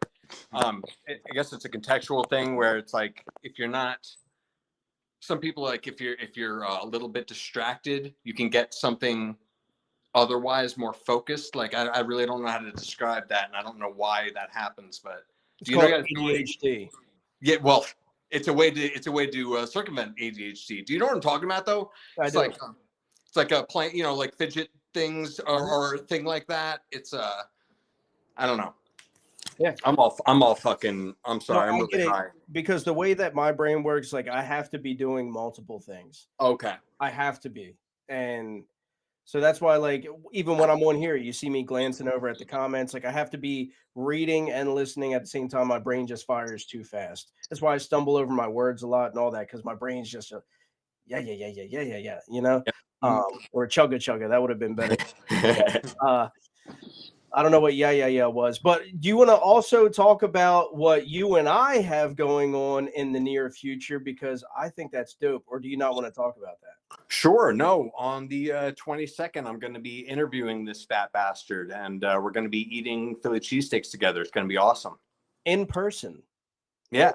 I'm going to invite this crazy person over to my house. Oh, no, don't do that. Then, you know, then, well, all right. I guess I got to change my plans then. I'll come over to your house. Yeah, sure. Yeah. No, that was the plan, right? Sorry, that was just a really bad joke. I'm super high. I'm super high. No, it might have landed if I knew that you were joking. I thought I wasn't. Well, you know, I'm joking. Okay, stop being mean to me. And for those of you that are worried about me right now, don't worry. I always have a gun within arm's reach. You better. Everywhere in my house. Because I'm a big dude. You don't want to mess with me. Yeah. Yeah. That's another joke. I got it that time. Don't mess with me, bro. Yeah. Nah, but I think it's going to be interesting because, like, I've always wanted to do that. I was telling Phil, like, just how David Portnoy has the one bite thing with the pizza. I always wanted to do that with cheesesteaks because I fucking love cheesesteaks. It's my favorite meal. And I was like, dude, he was like, I'd like to interview you while I go out there. And actually, he's coming out here because I'm trying to get more into music. And so I was going to buy this like looping machine and like all this stuff so that I could produce some content. And he was like, dude, I got something for you. And he showed it to me and it was like, dude, that thing's like, it's pretty pricey, the thing that you're giving me. And I was like, you sure you want to give me that? He was like, yeah, I'm not using it. Yeah, but its value is like, it's way more valuable than whatever it costs because like, and I'm not using it. So its value is nothing and it should be something. You know what I mean? Like, I don't look at money as the reason for almost anything. And to a fault, I'm poor. But I don't respect it very much. And I bought this when I had a lot of money.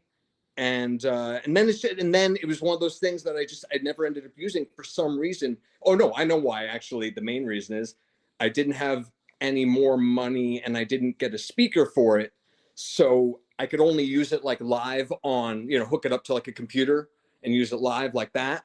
But I don't have a computer, so I used it like once on my laptop or twice on my laptop in the middle of the night. I did it and it was like, I was barely able to use it like that. It was weird. It just didn't. I have an old laptop. It really didn't work. So it went back into the fucking closet. And I hate shit like that. It's not.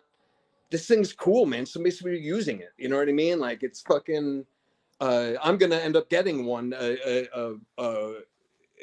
soon as I can because that's how I want to make music. I love that fucking idea. It's so cool. Beatboxing in general, but with looper like kind of stuff. I can actually use instruments now, And you actually interviewed a guy that like inspired me to want to do it. Reggie. Me too. That's why. Yeah. He's the reason. When I went to the circus, the guy who, I forgot his name. I was describing why I didn't, make music. And that's what he said to me. He's like, bro, you like Reggie Watts. Why don't you just do it like him? Yeah. I was like, I didn't know how he did it. Like, I didn't know. I just heard him. Yeah. And I'm a big reggae guy. Like, I love reggae. It's my favorite type. And there's this guy named Mike Love. I don't know if you know who he is. No. Oh, dude. He's so good. But he uses like a looping machine and he plays live and so fucking phenomenal. I'm going to send you some of his music tonight. Mike Love. Okay. Yeah. Send it to me. Yeah. We'll talk about that off the podcast. But yeah, so you offered to give me this thing. And I was planning on buying one, but like I don't have funds. And you were like, oh, dude, I'll just give you one. Then you told me, you were like, dude, honestly, it'd be just as much money for me to send this to you. It'd probably be more.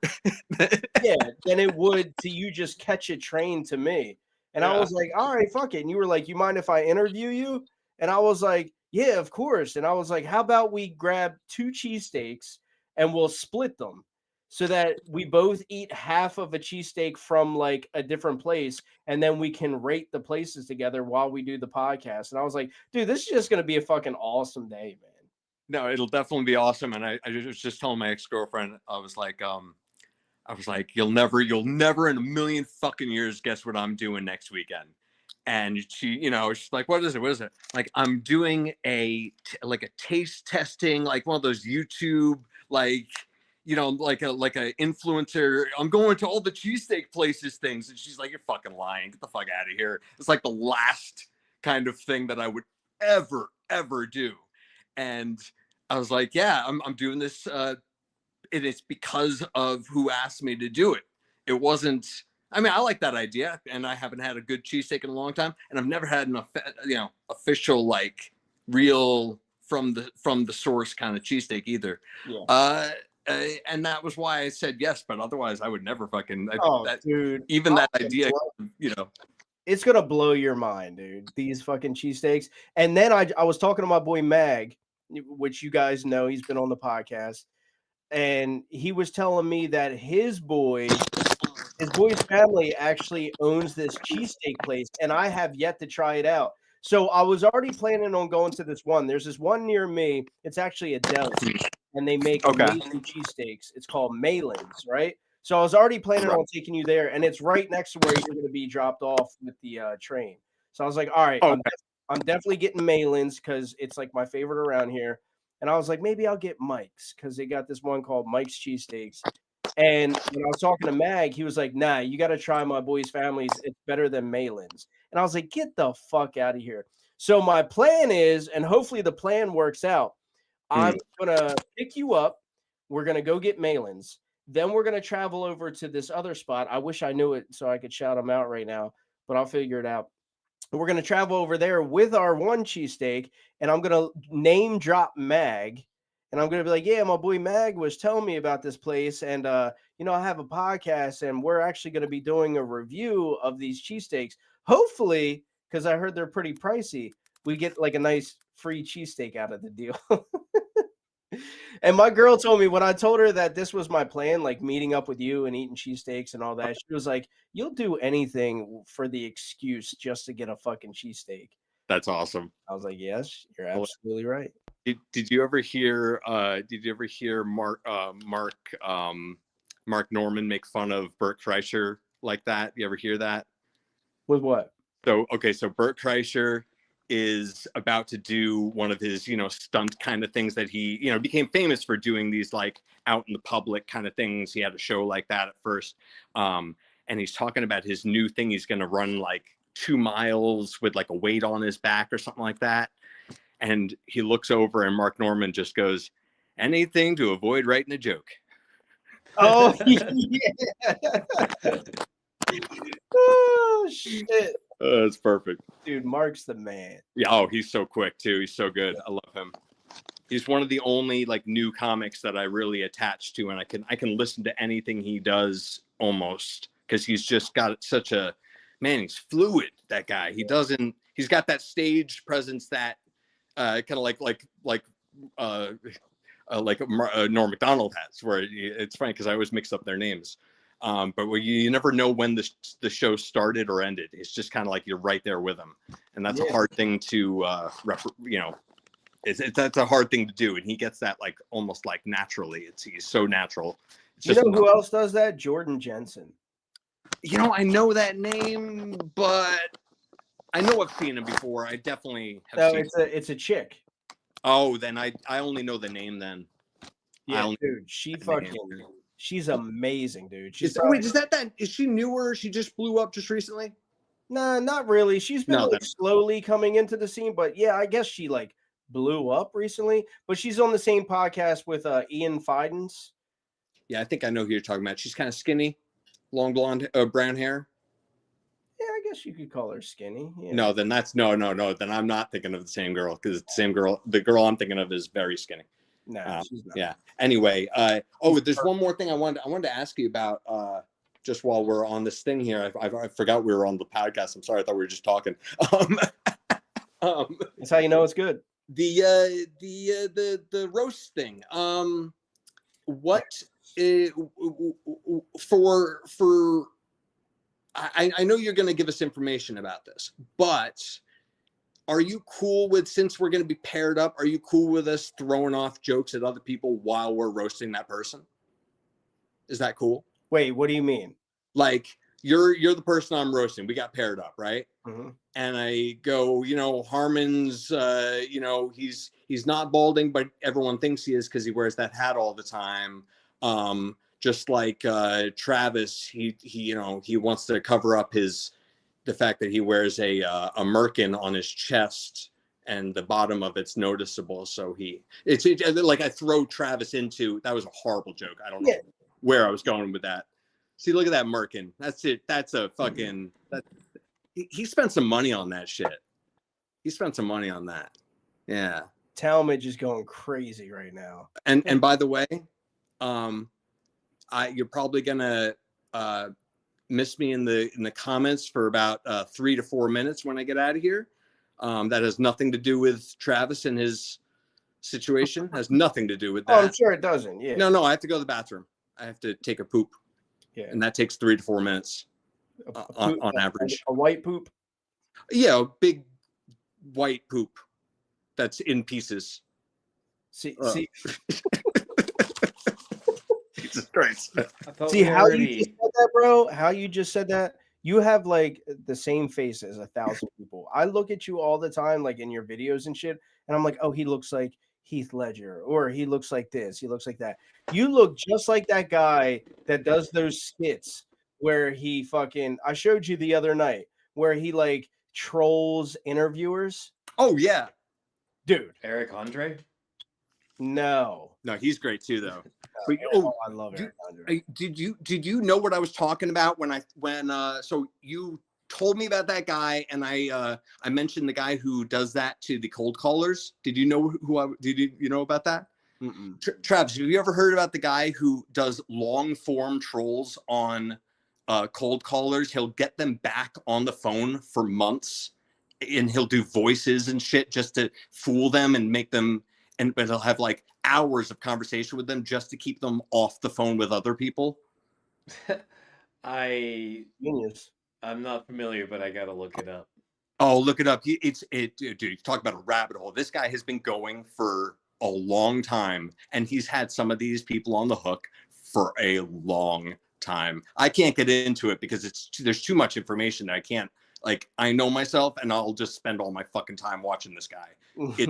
Because his things are, again, they're rolling long form cons on these people where he changes it up and does different characters and shit, and it's wild. It's I'm not even doing it justice. It's so involved.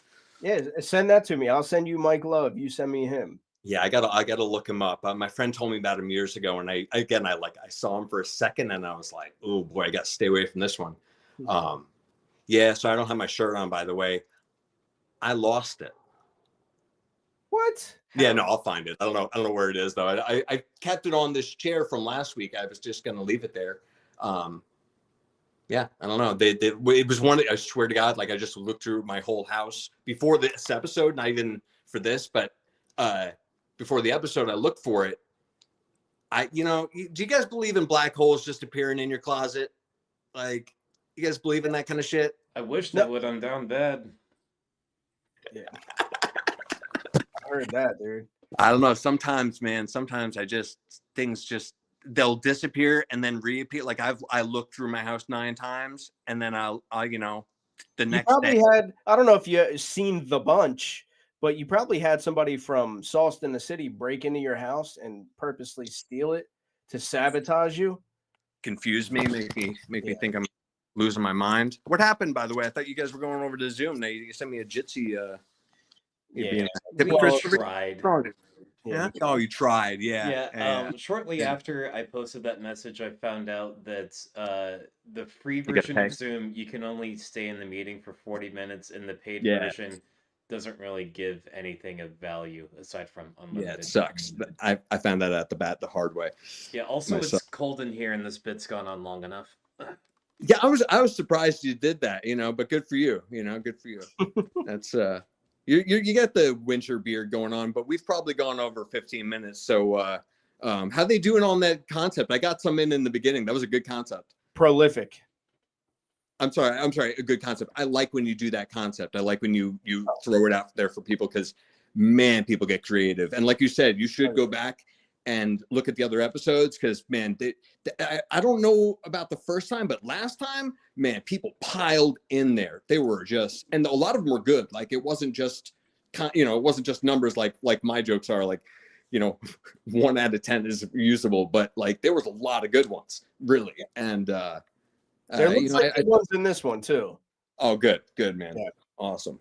Well, listen, guys, have a great night. Thank you again for what you guys do, and stop being mean to people online, bro. No. Yeah, I'll try. You gotta do that. No. All right. Peace. Bye. Later. And that was Phil Lombardo. He might need a little help. Yep. Yeah, that continues to be Phil Lombardo. And now he's gone. Yeah, go check him out, everybody, at Phil Lombardo. And then also on Instagram, dude, I'm liking this because I'm on Instagram now, right? I'm with you guys. It's like Emmett time. So it's EMM or EMITTIME 5555. Sounds like a phone sex hotline. Yeah, go check him out on there. Good guy. Can't wait to hang out with him on the 22nd. And let's get down to what this podcast is all about with the fourth and final joke concept of the night. Create your own concept. All right, let's see what the people had to say.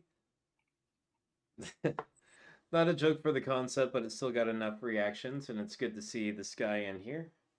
Mike Freezy Coolin said, "This guy, Phil Lombardo, looks like an emo David Blaine." I can see it. Yeah. He looks like a lot of things, man. Yeah. Next we have, again, not a joke for the concept, but it got a lot of reactions from Steve Kerner. He said, "Well, 13 days down the drain, thanks for nothing. Now thanks, Travis." Blame Phil. Next we have J. Irwin, and J. Irwin said, "This is a good one. Rejected Monopoly versions." Okay. Next we have Brian Lewis, and Brian said, "Dating tips from people you hate." That could be fun. Next we have Dan Zilladrums, and he said, "Funniest places to dispose a body." I'm liking it. We can have fun with that.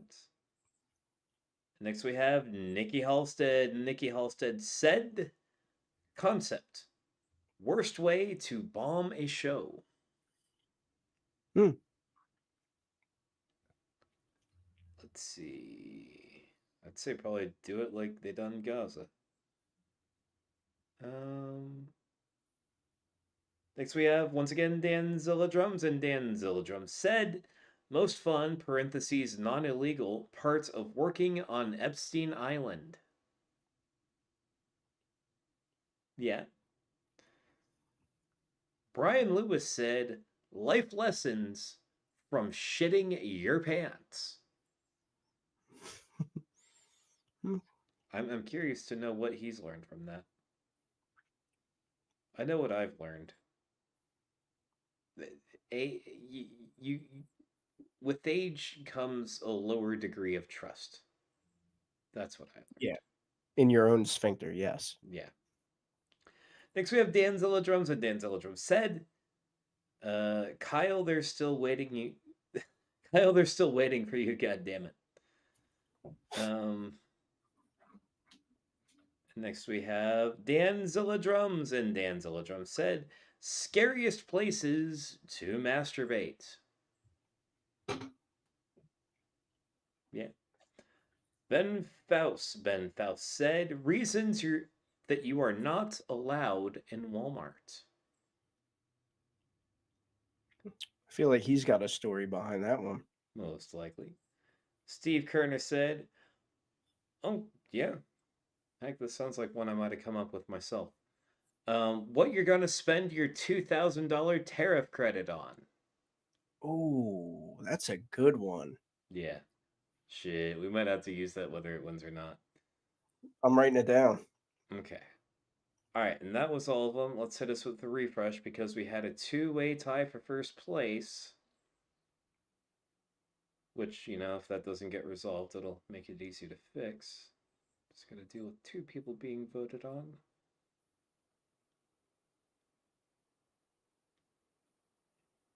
Scrolling. Yeah, that was a good one. Okay, so it does look like we have a two-way tie here. If I can just find the other one. I let it go a little bit too long. Friend of Phil, end of the podcast, Atiba Morales said, reason why Phil would be blocked by another comic or blocked in general. All right.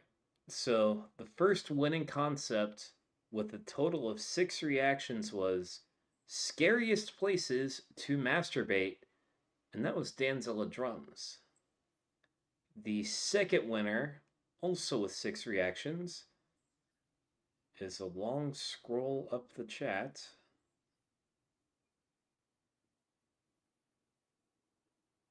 Find it eventually. Okay, never mind. It's the same guy. 6 reactions. Funniest places to dispose of a body. That was Danzilla Drums, meaning Danzilla Drums wins. All right. Sweet. Check your inbox, Danzilla Drums. AK, as soon as you said end of joke concepts or end of concepts, AK said, Phil is currently turtle heading. Christ. Mike Freezy Coolin, he said, how much wood could a woodchuck chuck? Let's see. Ben Faust, yeah, we're looking to the Dan versus Dan roast battle. Yeah, put your votes in. Is it going to be Dan or Dan? I'm seeing a Dan so far. I don't know. It looks like Dan's coming in. Fuck that guy. Oh. Speaking of that guy. Also, both of your video feeds just cut. I'm probably going to have to hit us with a refresh here. Okay. All right. Sorry about that, viewers.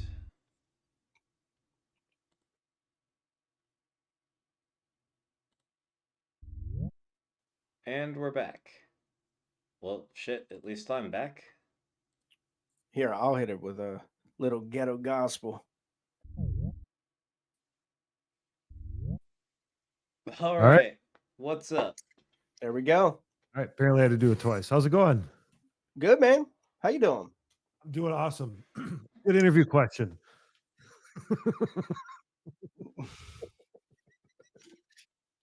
You know, I like to stay on top of my game.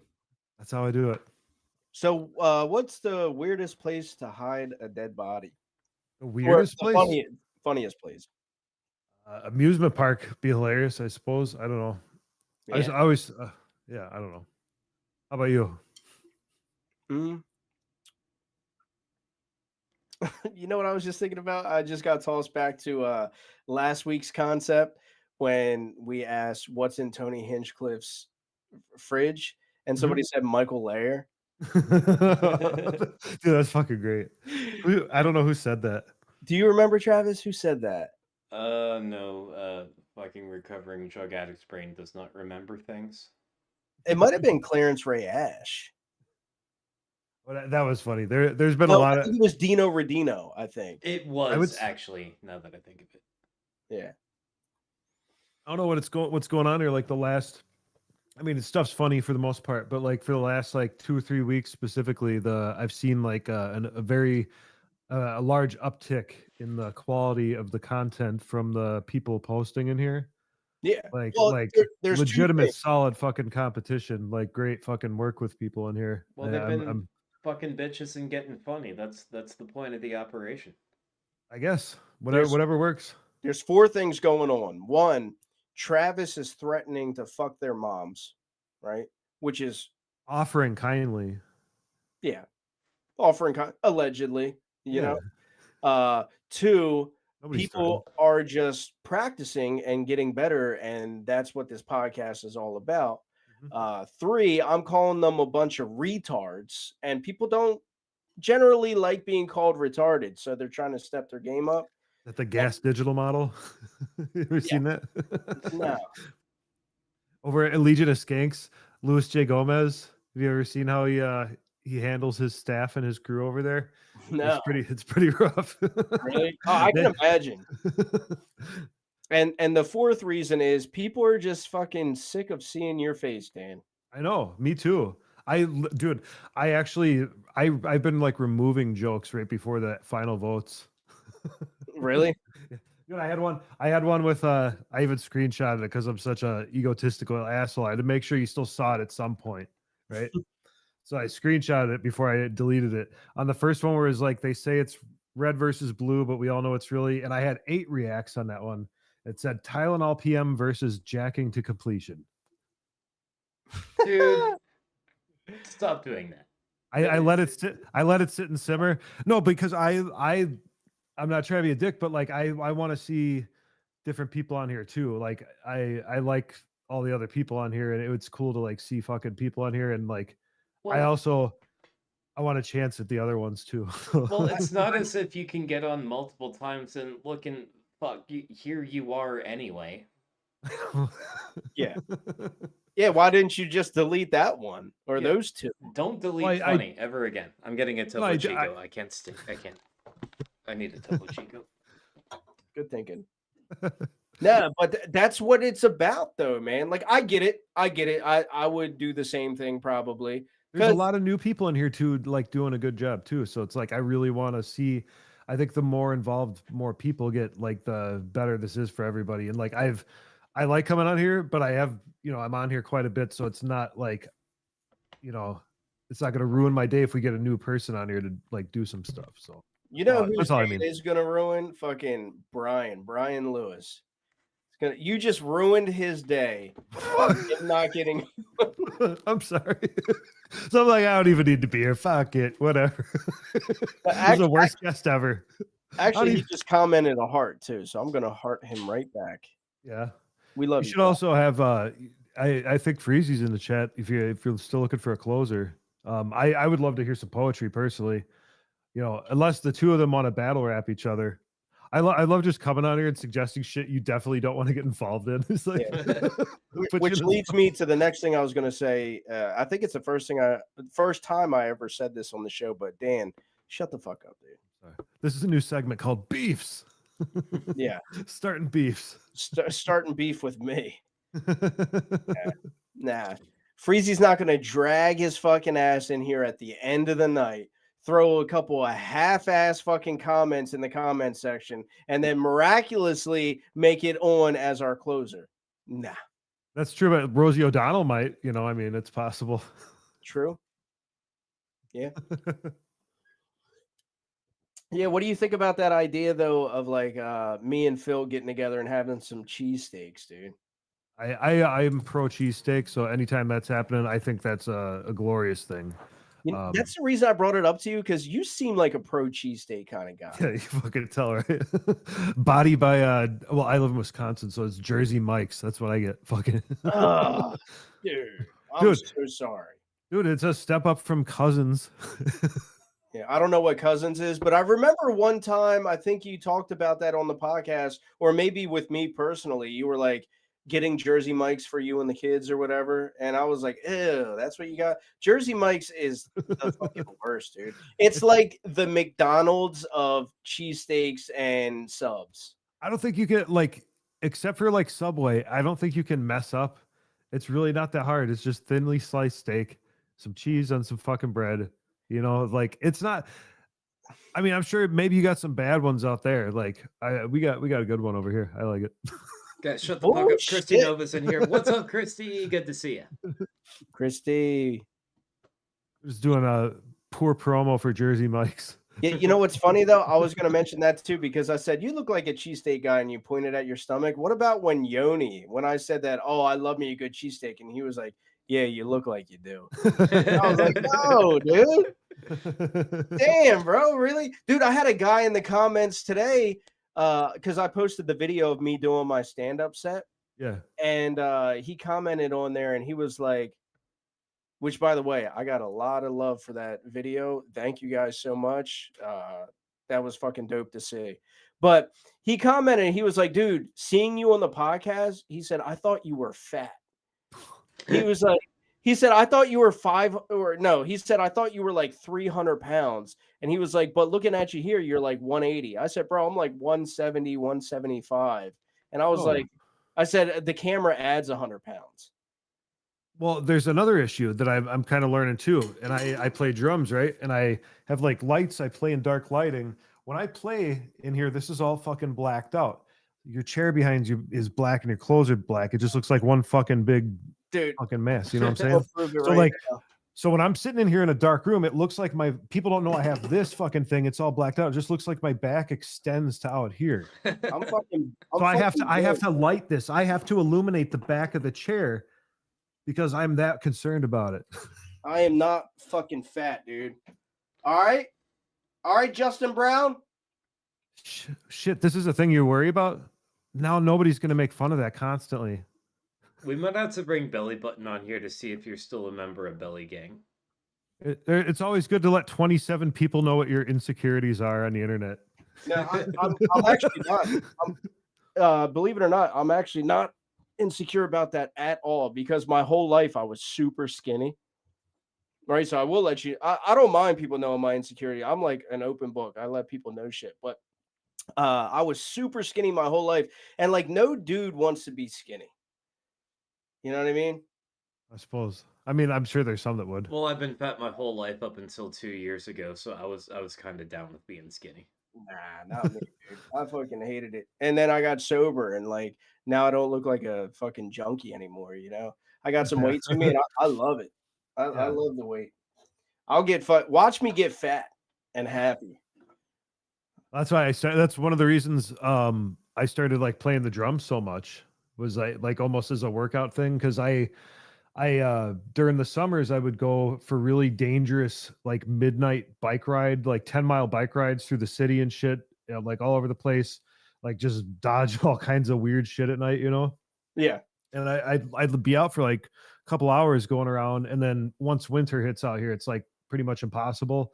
And I was like, if I don't do something, I'm going to like literally die. Like your winters are rough, huh? They're like, yeah, it's pretty rough. And this year it's supposed to be like one of the most brutal winters in a long time. Yeah. Yeah. Little weather knowledge if people are wondering about that. Yeah. It'd be bad this year. Like literally Nashville got snow before Denver did this year, so it's gonna be pretty fucked. Yeah. Yeah. No, so like I just started playing drums all the time as like something to do throughout the winter, and then by the time summer came back around, I didn't really give a shit about like riding the bike as much anymore, and I got kind of like more invested in all this. So, yeah, I don't know. Yeah, man. Nobody asked me anything about that. I don't know what the fuck I'm talking about it. No, but it's tight because like, when did you start doing the drums on the TikTok? It was everything happened when we like kind of started talking because I bought and like got the setup to go live originally to like do this kind of stuff. Mm-hmm. And then I realized, oh shit, I can plug my fucking drums into it. And it just I started doing that like pretty much at the same exact time. So I think it was like around February. Yeah, because we started this February 6th. So I think it was right after that. And then, dude, you know, it'd be a funny video. I just thought of it because you have the type of drums where you only hear it through the headphones and everything, right? Yeah. So if you had a video of you going hard on that, but then the sound cut out, but it was just hearing you go like tap, tap, tap, tap, tap, tap. Yeah. All you could hear was that. Yeah. And it's just like a hard ass fucking song. And that happens sometimes. So the way this is set up, the board, like if I'm streaming, It's set up to automatically always default. If I unmute the microphone, that's the main thing. So it kills the drums feed. So you only hear the, and every once in a while I will talk to people, before I play, like, hey, blah, blah, blah, do all the bullshit, whatever. And then I start playing, I forget to mute the mic. And I'm like, 30 seconds into a song, like busting my ass. And then I just see like a bunch of, ha, ha, ha, hey, dumbass, huh, fuck you. Like, because everyone just hears, tick, tick, tick, and me just, tick, tick, tick, tick, because all you can hear is just my fucking, Yeah. the sounds you don't realize you're making. So you started in February. You already have what, like 15,000 followers or some shit? Pretty much, yeah. Yeah. Yeah. That's sick, man. It's pretty cool. And there's like a lot of the times when I go live, there seems to be a decent amount of people in there. And it's like, I don't know, it's a lot of fun. It's kind of, it's really weird because it's like, I don't think you could have ever described that to somebody like 20 years ago. Like you'll sit in a room by yourself and play in front of like a couple hundred people. Yeah. And Dude, they'll watch it. I would love, because I talked to him in Nashville, right? Remember I got that video when I was talking? Yeah, I got the video with Mike Gonzalez. Yep. And I was like, hey, man, I got this guy, Dan Zilla. He's a beast on the drums. And he was like, oh, okay. Like, we might have to battle or something like that. He said something cute. And I would love to get him on the podcast. He had his sister with him who was also his manager. So he was like, get all my information from her. So I got his email and I emailed him. And never responded back. So I was like, fuck. So I'd love to get him on the podcast sometime. You gotta about send follow-up emails, man. What? You gotta send follow-up emails, man. Yeah, nah, that's not my style, dude. If somebody just ignores me, I'm like, well, okay, sorry. Nah, I can't. Yeah, you need an email department though. Do you need somebody to send emails? But yeah, if you want to do that, I already have Comedy Writers Guild email, but yeah, like I was about to call him Dan. Mike, his sister gave me an email and she started saying the email and she was like, oh, wait, no, that's his old email. This email. And she changed it up and I was like, she just gave me a fucking fake email. That's what it was. I was like, damn. But yeah, so if I ever get him on the podcast, which who knows what'll happen. You are definitely coming on and you're definitely battling him. Well, we have an issue in this format. I think if we do any musical stuff, this thing cuts out anything that isn't voice, right? Because I've tried to play on here before and I think it just rejects it in Jitsi. No, it played. That might have been Discord. Discord will do that. No, we weren't in Discord. Like what'll happen is me and Travis will mute our mics. Okay. You want to try it real quick? Sure. All right, guys. This is Dan Zilla Drums on the drums. Go follow him at Dan Zilla Drums on Facebook and TikTok and Instagram. And Travis, let's mute our mics. See if it actually works. Thumbs up if you actually hear it and it works.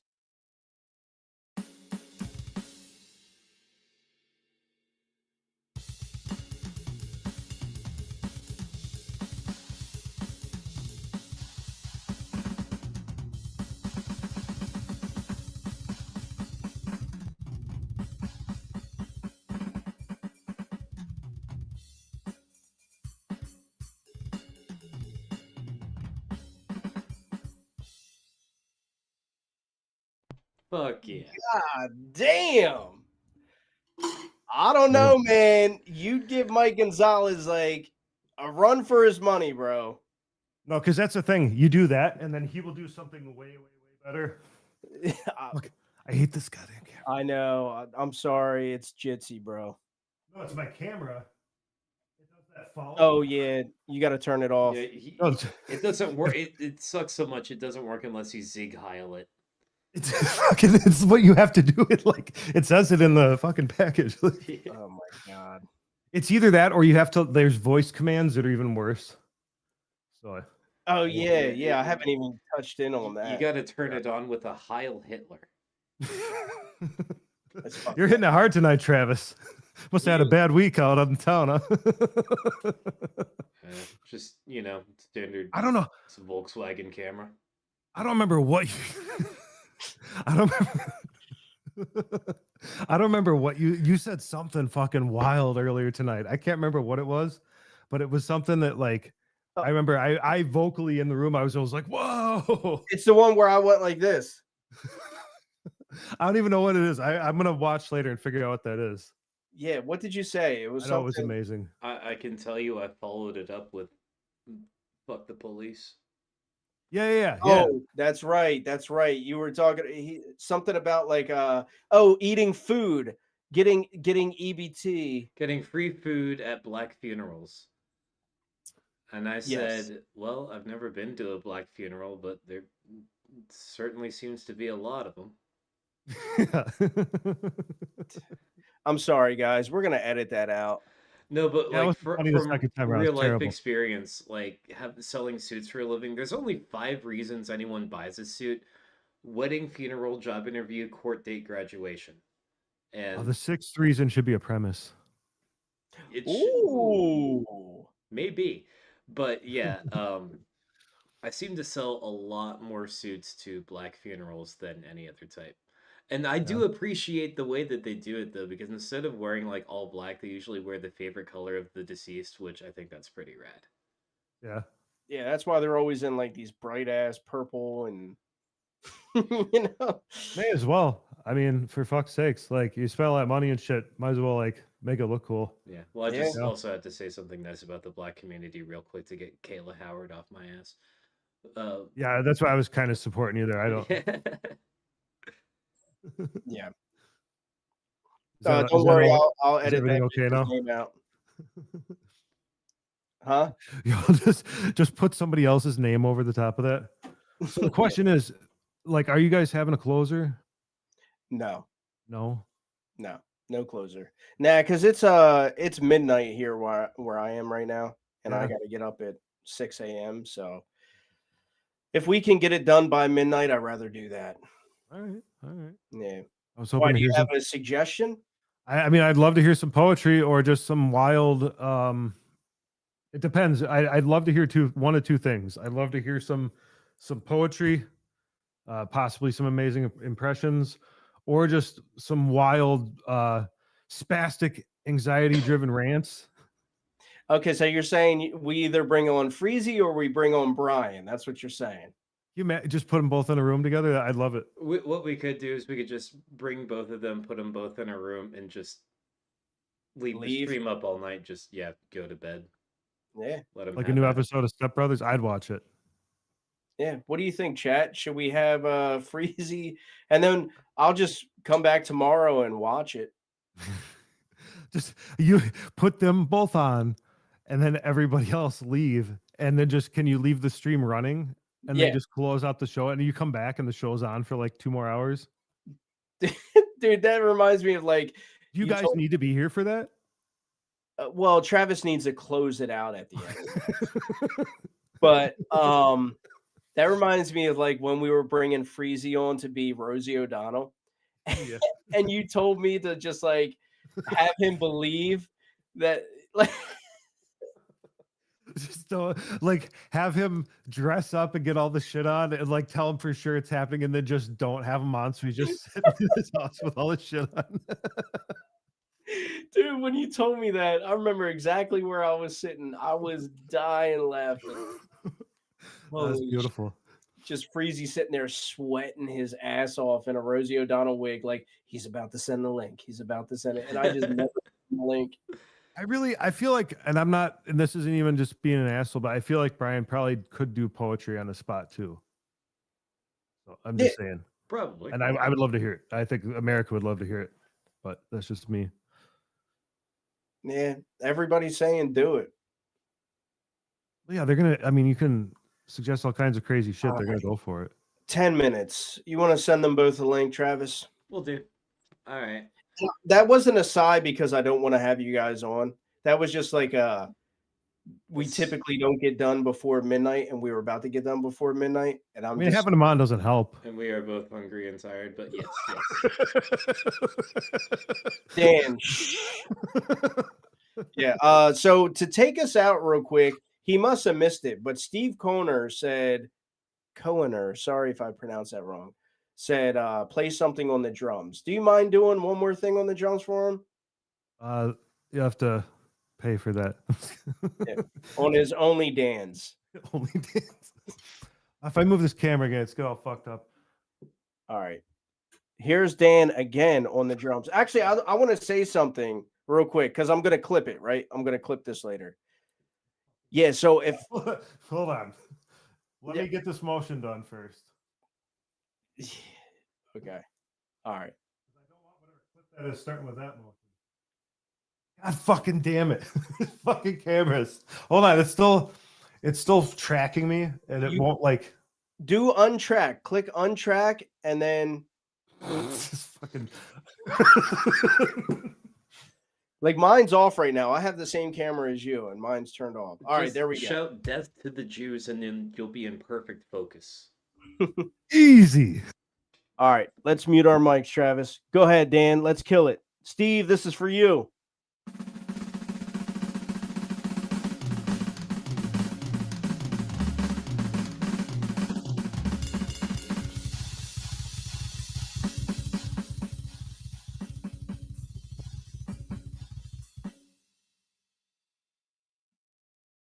Fuck yeah. Jesus Christ, dude.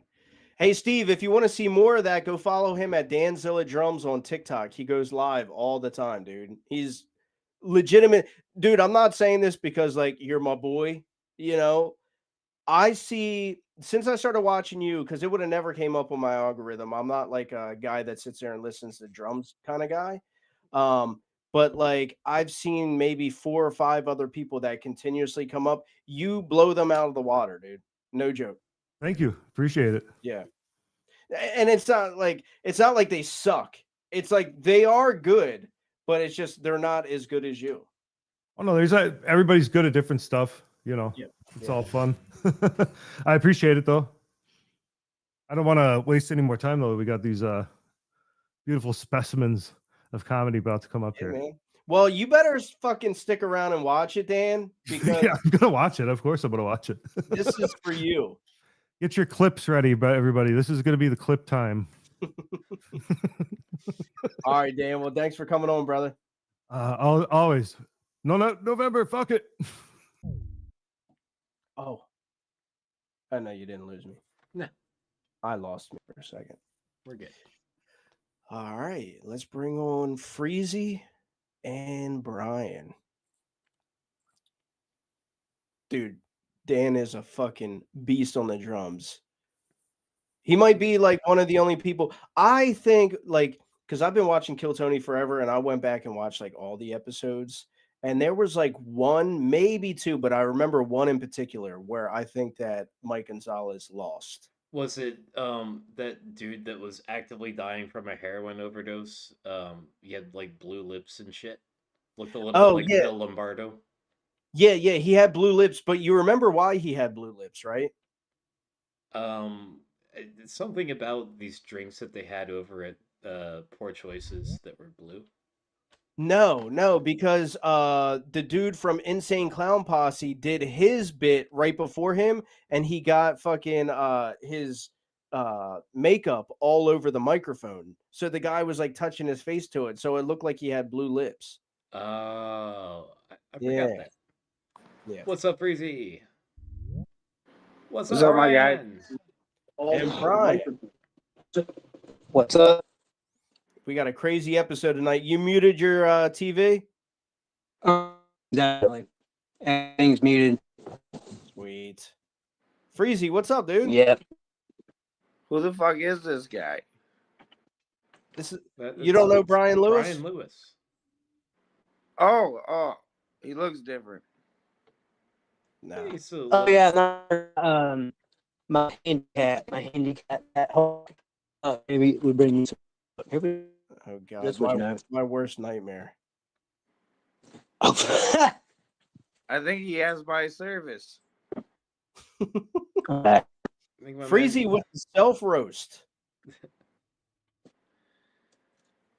Yeah. What happened? Yeah, you got you got a nice drink there, dude. Oh shit! I Where's went yours, out. Freezy? Yes, I did. Yeah, Freezy's sponsoring. Oh Newport. jeez, How you guys doing?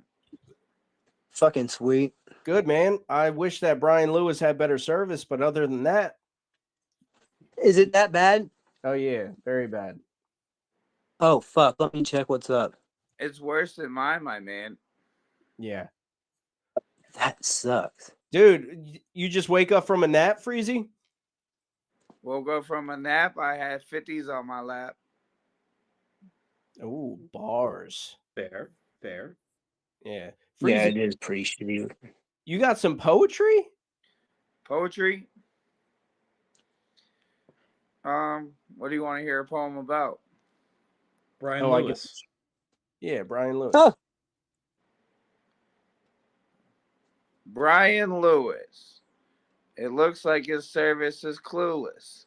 I didn't want to Oh, have God. to do this, but on this podcast, you really seem useless. So I'll just sit here and I'll be the star. Luckily, tonight I didn't hit the bar. So I'm not drunk and I'm not high. Travis, Harmon, you invited me on here. I don't know why, but fuck Lexi. I'm done with that girl because she tried to shit on me. It's the end of the world. Wow. That was emotional and heartfelt. I wrote that like 3 weeks ago.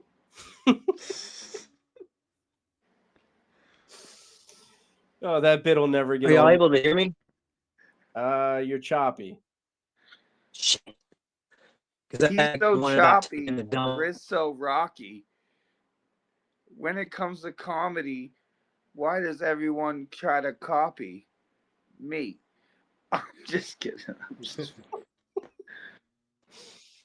Yeah, we're having fun, man. Yeah, where's the Toppuccino?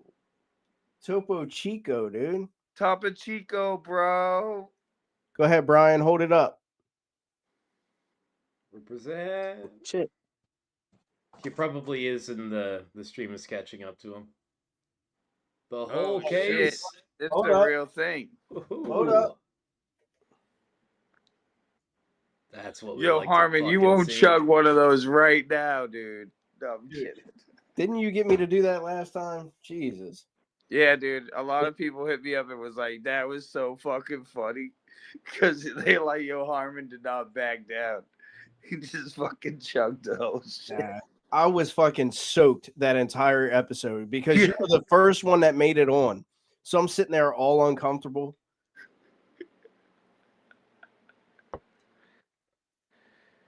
Yeah. Travis is looking Talk good, about though. taking a dump. Damn. Why does he always come back talking about pissing or taking a dump? That happens with him all the time. Fucking turd man, what you It's the expect? way.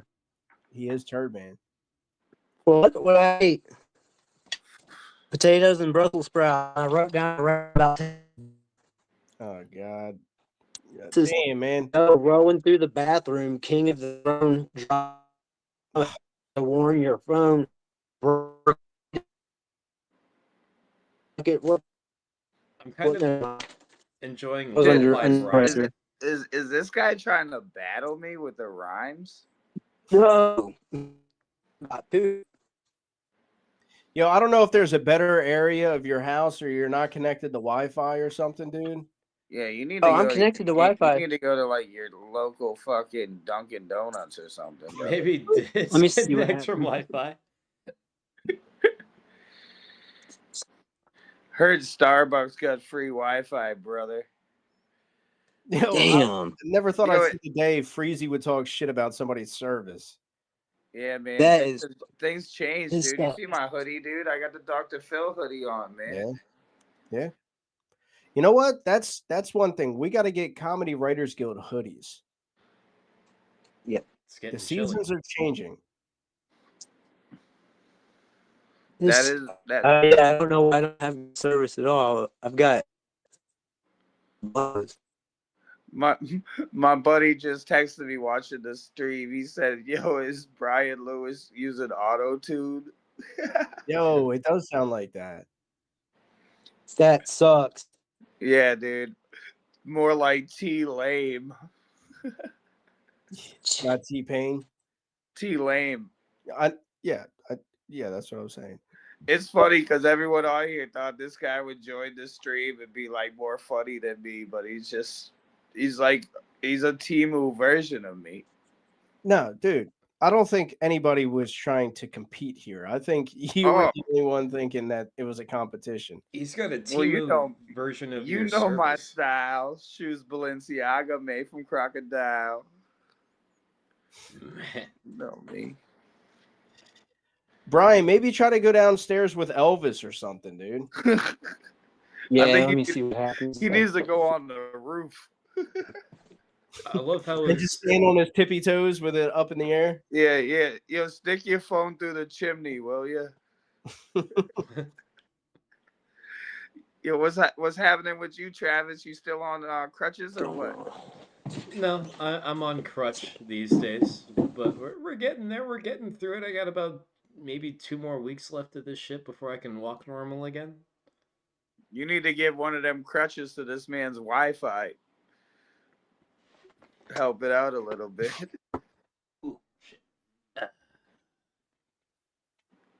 Dude, do you got velvet on that thing? Is that velvet at the top? No, it's just a little piece of like foam, so like it. Nah, dude, don't lie, dude. You fucking sewed that thing on there.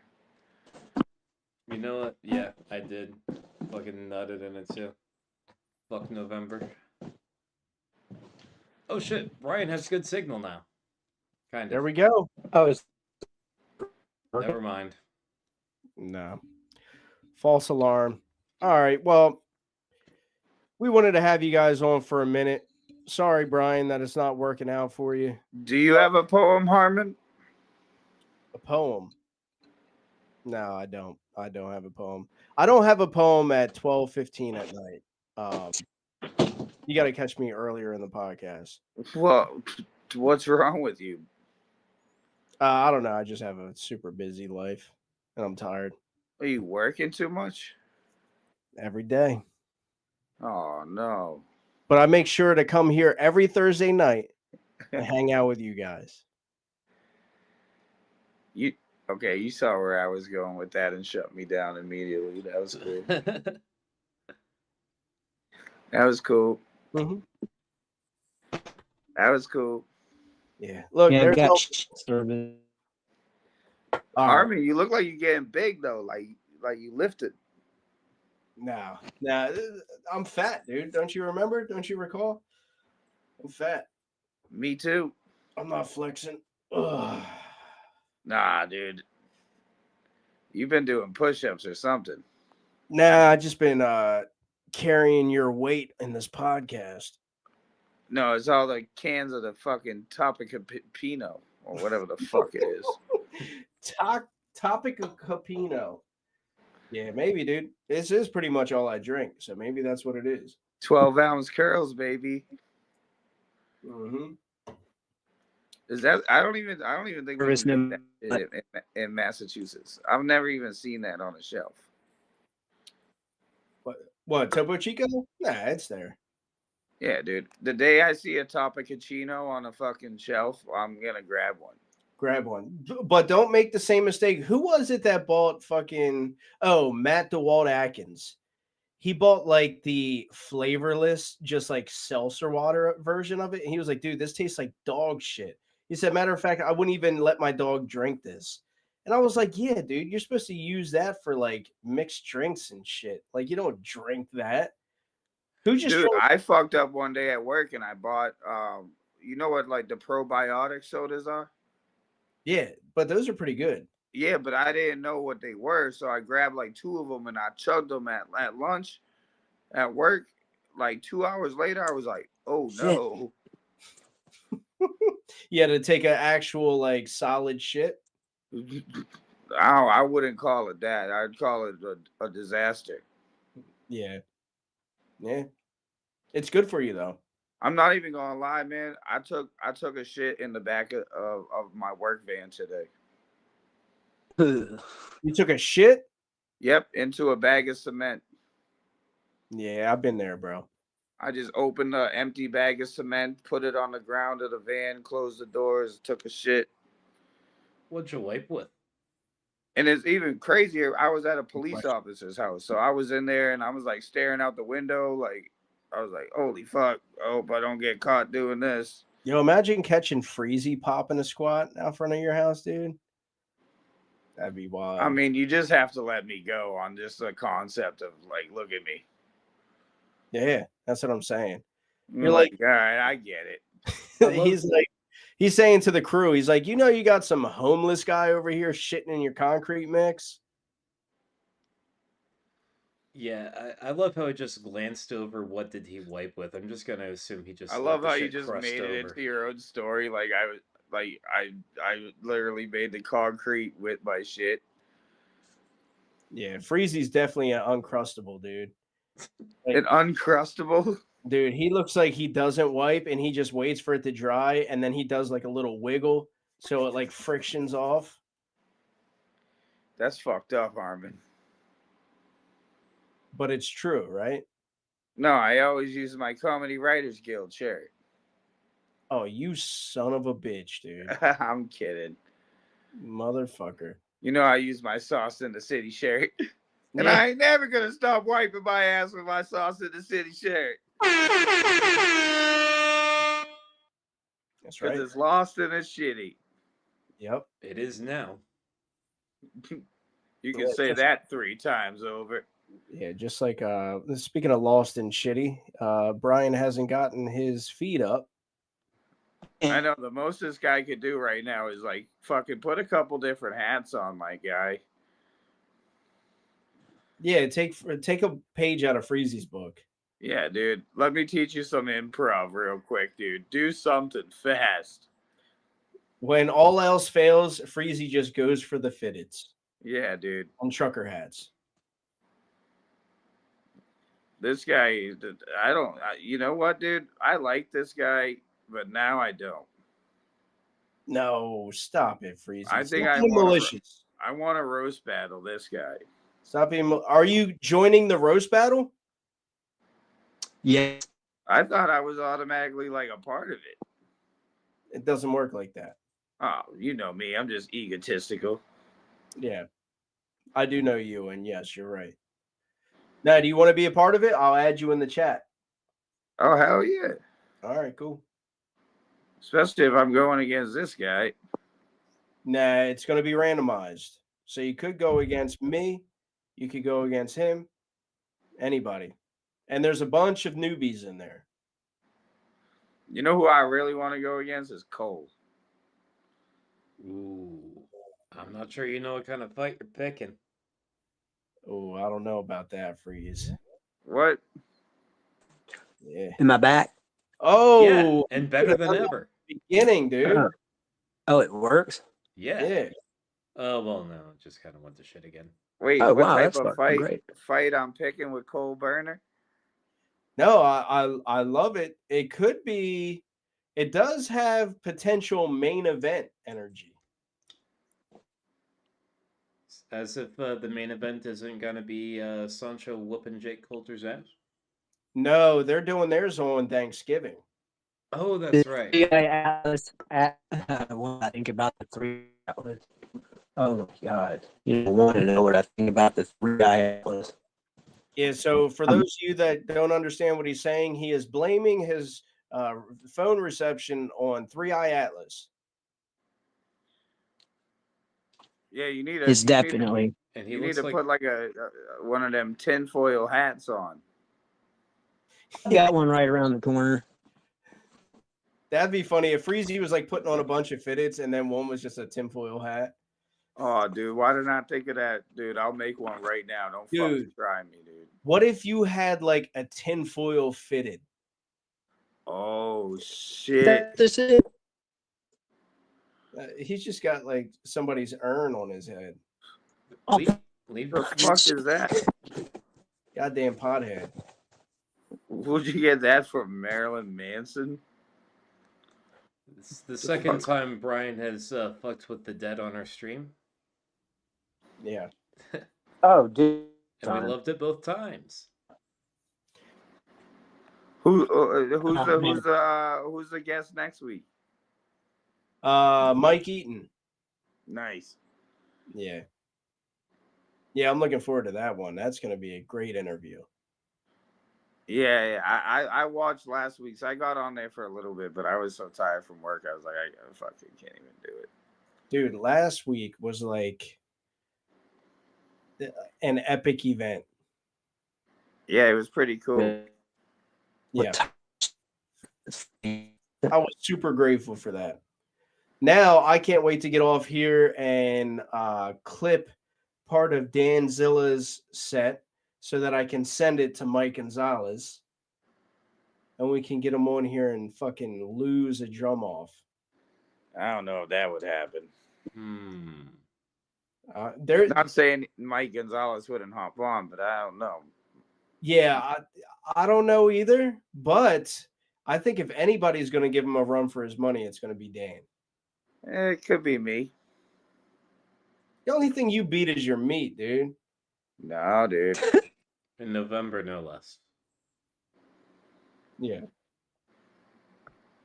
You should ask. You know what? That hurt. No, you can't drum, dude. Dude, I drum, dude. No, you don't. Dude, bro. I drum. I just don't have a drum set. I picture Freezy being the kid at school that was always like had like the pencils and would just always like tap on his desk and shit. I could see that. Well, you got to do something with them motherfucking pencils. Yeah. Lord knows you weren't doing schoolwork. Yeah, I wasn't taking notes. I was pencil fighting. You remember pencil fights? No, what is that? All right, now you're just fucking patronizing me. No, I wish really, I had better service right now. So fucking bad. No, we Brian Lewis wish has the like same, my man.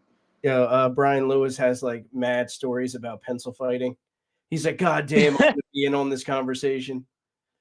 I fucking seriously. Oh God damn it! The pencil's still stuck in my urethra. Like, that's I'm good. I up. should update my phone. Does that make it a number 1 pencil, Travis, instead of a number 2? Number 1. I know. I've only got a 10. Joke. Probably. Stupid joke. True All story, right, guys. man.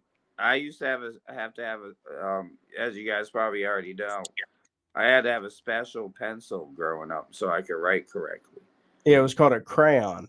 No, it was like it was worse than a crayon. It was like shaped like a triangle.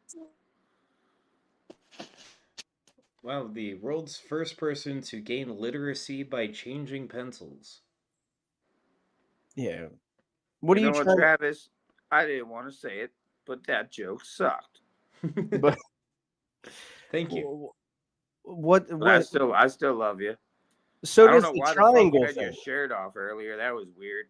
What's the triangle thing? That joke sucked. What are you talking about? No, it's not a joke. It was like a pencil. It was shaped like a triangle, so I could hold it properly. Why? Why did you specifically need that? Because it looked like I was writing with my feet.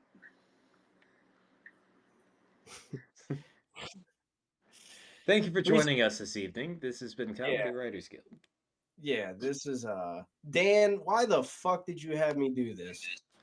I thought it was pretty good. I mean, you laughed.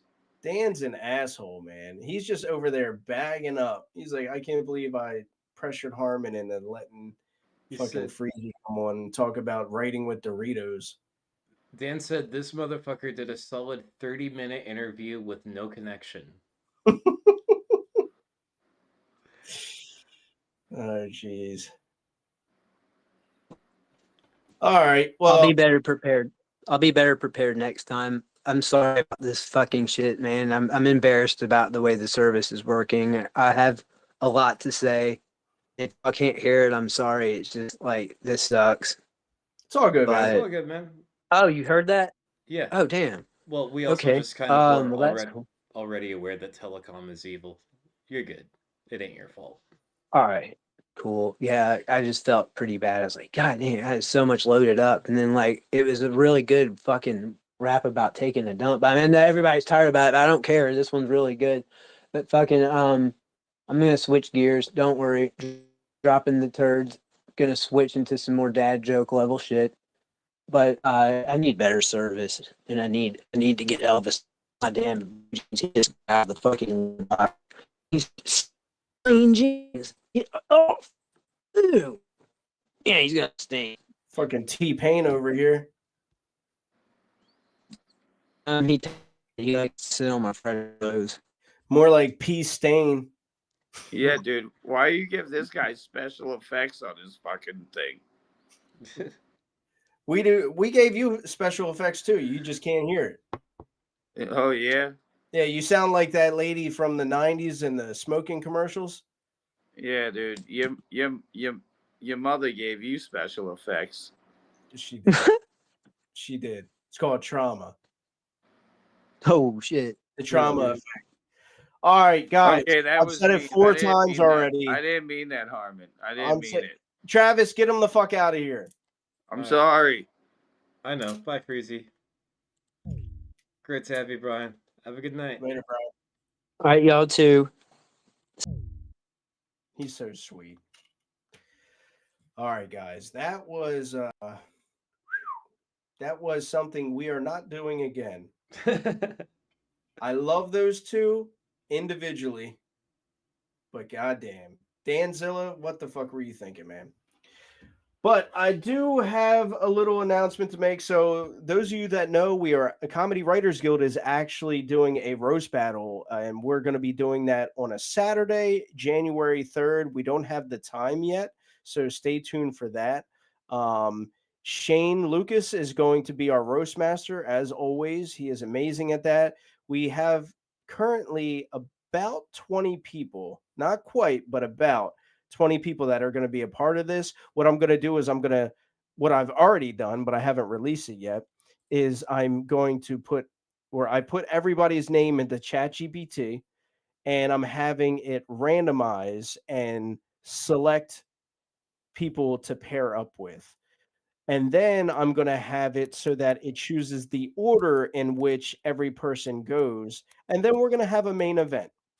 All right. So just to let everybody know that it's completely randomized. I'm not purposely linking you with anybody or not linking you with anybody. It's just how it goes. So yeah, I look forward to that. I already made a group chat about it. And so if you're in the group chat, welcome. If you haven't been here before, it's a Comedy Writers Guild. Hopefully you come watch us every Thursday and see what we're all about and kind of get to know us a little bit. And then I strongly advise you guys to, whoever you're paired up with, just kind of send them a friend request if you're not already friends with them. Get to know them a little bit. Ask them some questions so that you can have some good roast material, because I don't know who's never been in a roast battle before, but that's what people do. They will message or hang out with or whatever the person that they're going to battle so that they have better jokes to tell. So the more you get to know the people, the better. And I'm really looking forward to it. I think we all are. It was such a fun experience last year, the 2 that we did. And yeah, so there's some information on that. I'm going to clip this, Travis, and I'm going to send it in that chat. Cool. Guys, thank you for coming to another episode of Comedy Writers Guild. We had a lot of people in here tonight, and a lot of people stayed longer than typical. Until, of course, Dan talked me into whatever the fuck that last segment was. Everybody dropped like flies. But yeah, I had a great time. Travis, do you have anything you want to add? Yes. Once again, Power Sauce, formerly known as the Vibecast, is off the air, but we're coming back for a Christmas special. In the meantime, be sure to check out Higher Consciousness, Lower Standards on YouTube. And also, in the meantime, be sure to go to your local grocery store and grab a case of Topo Chico. Topo Chico, get some bitches over.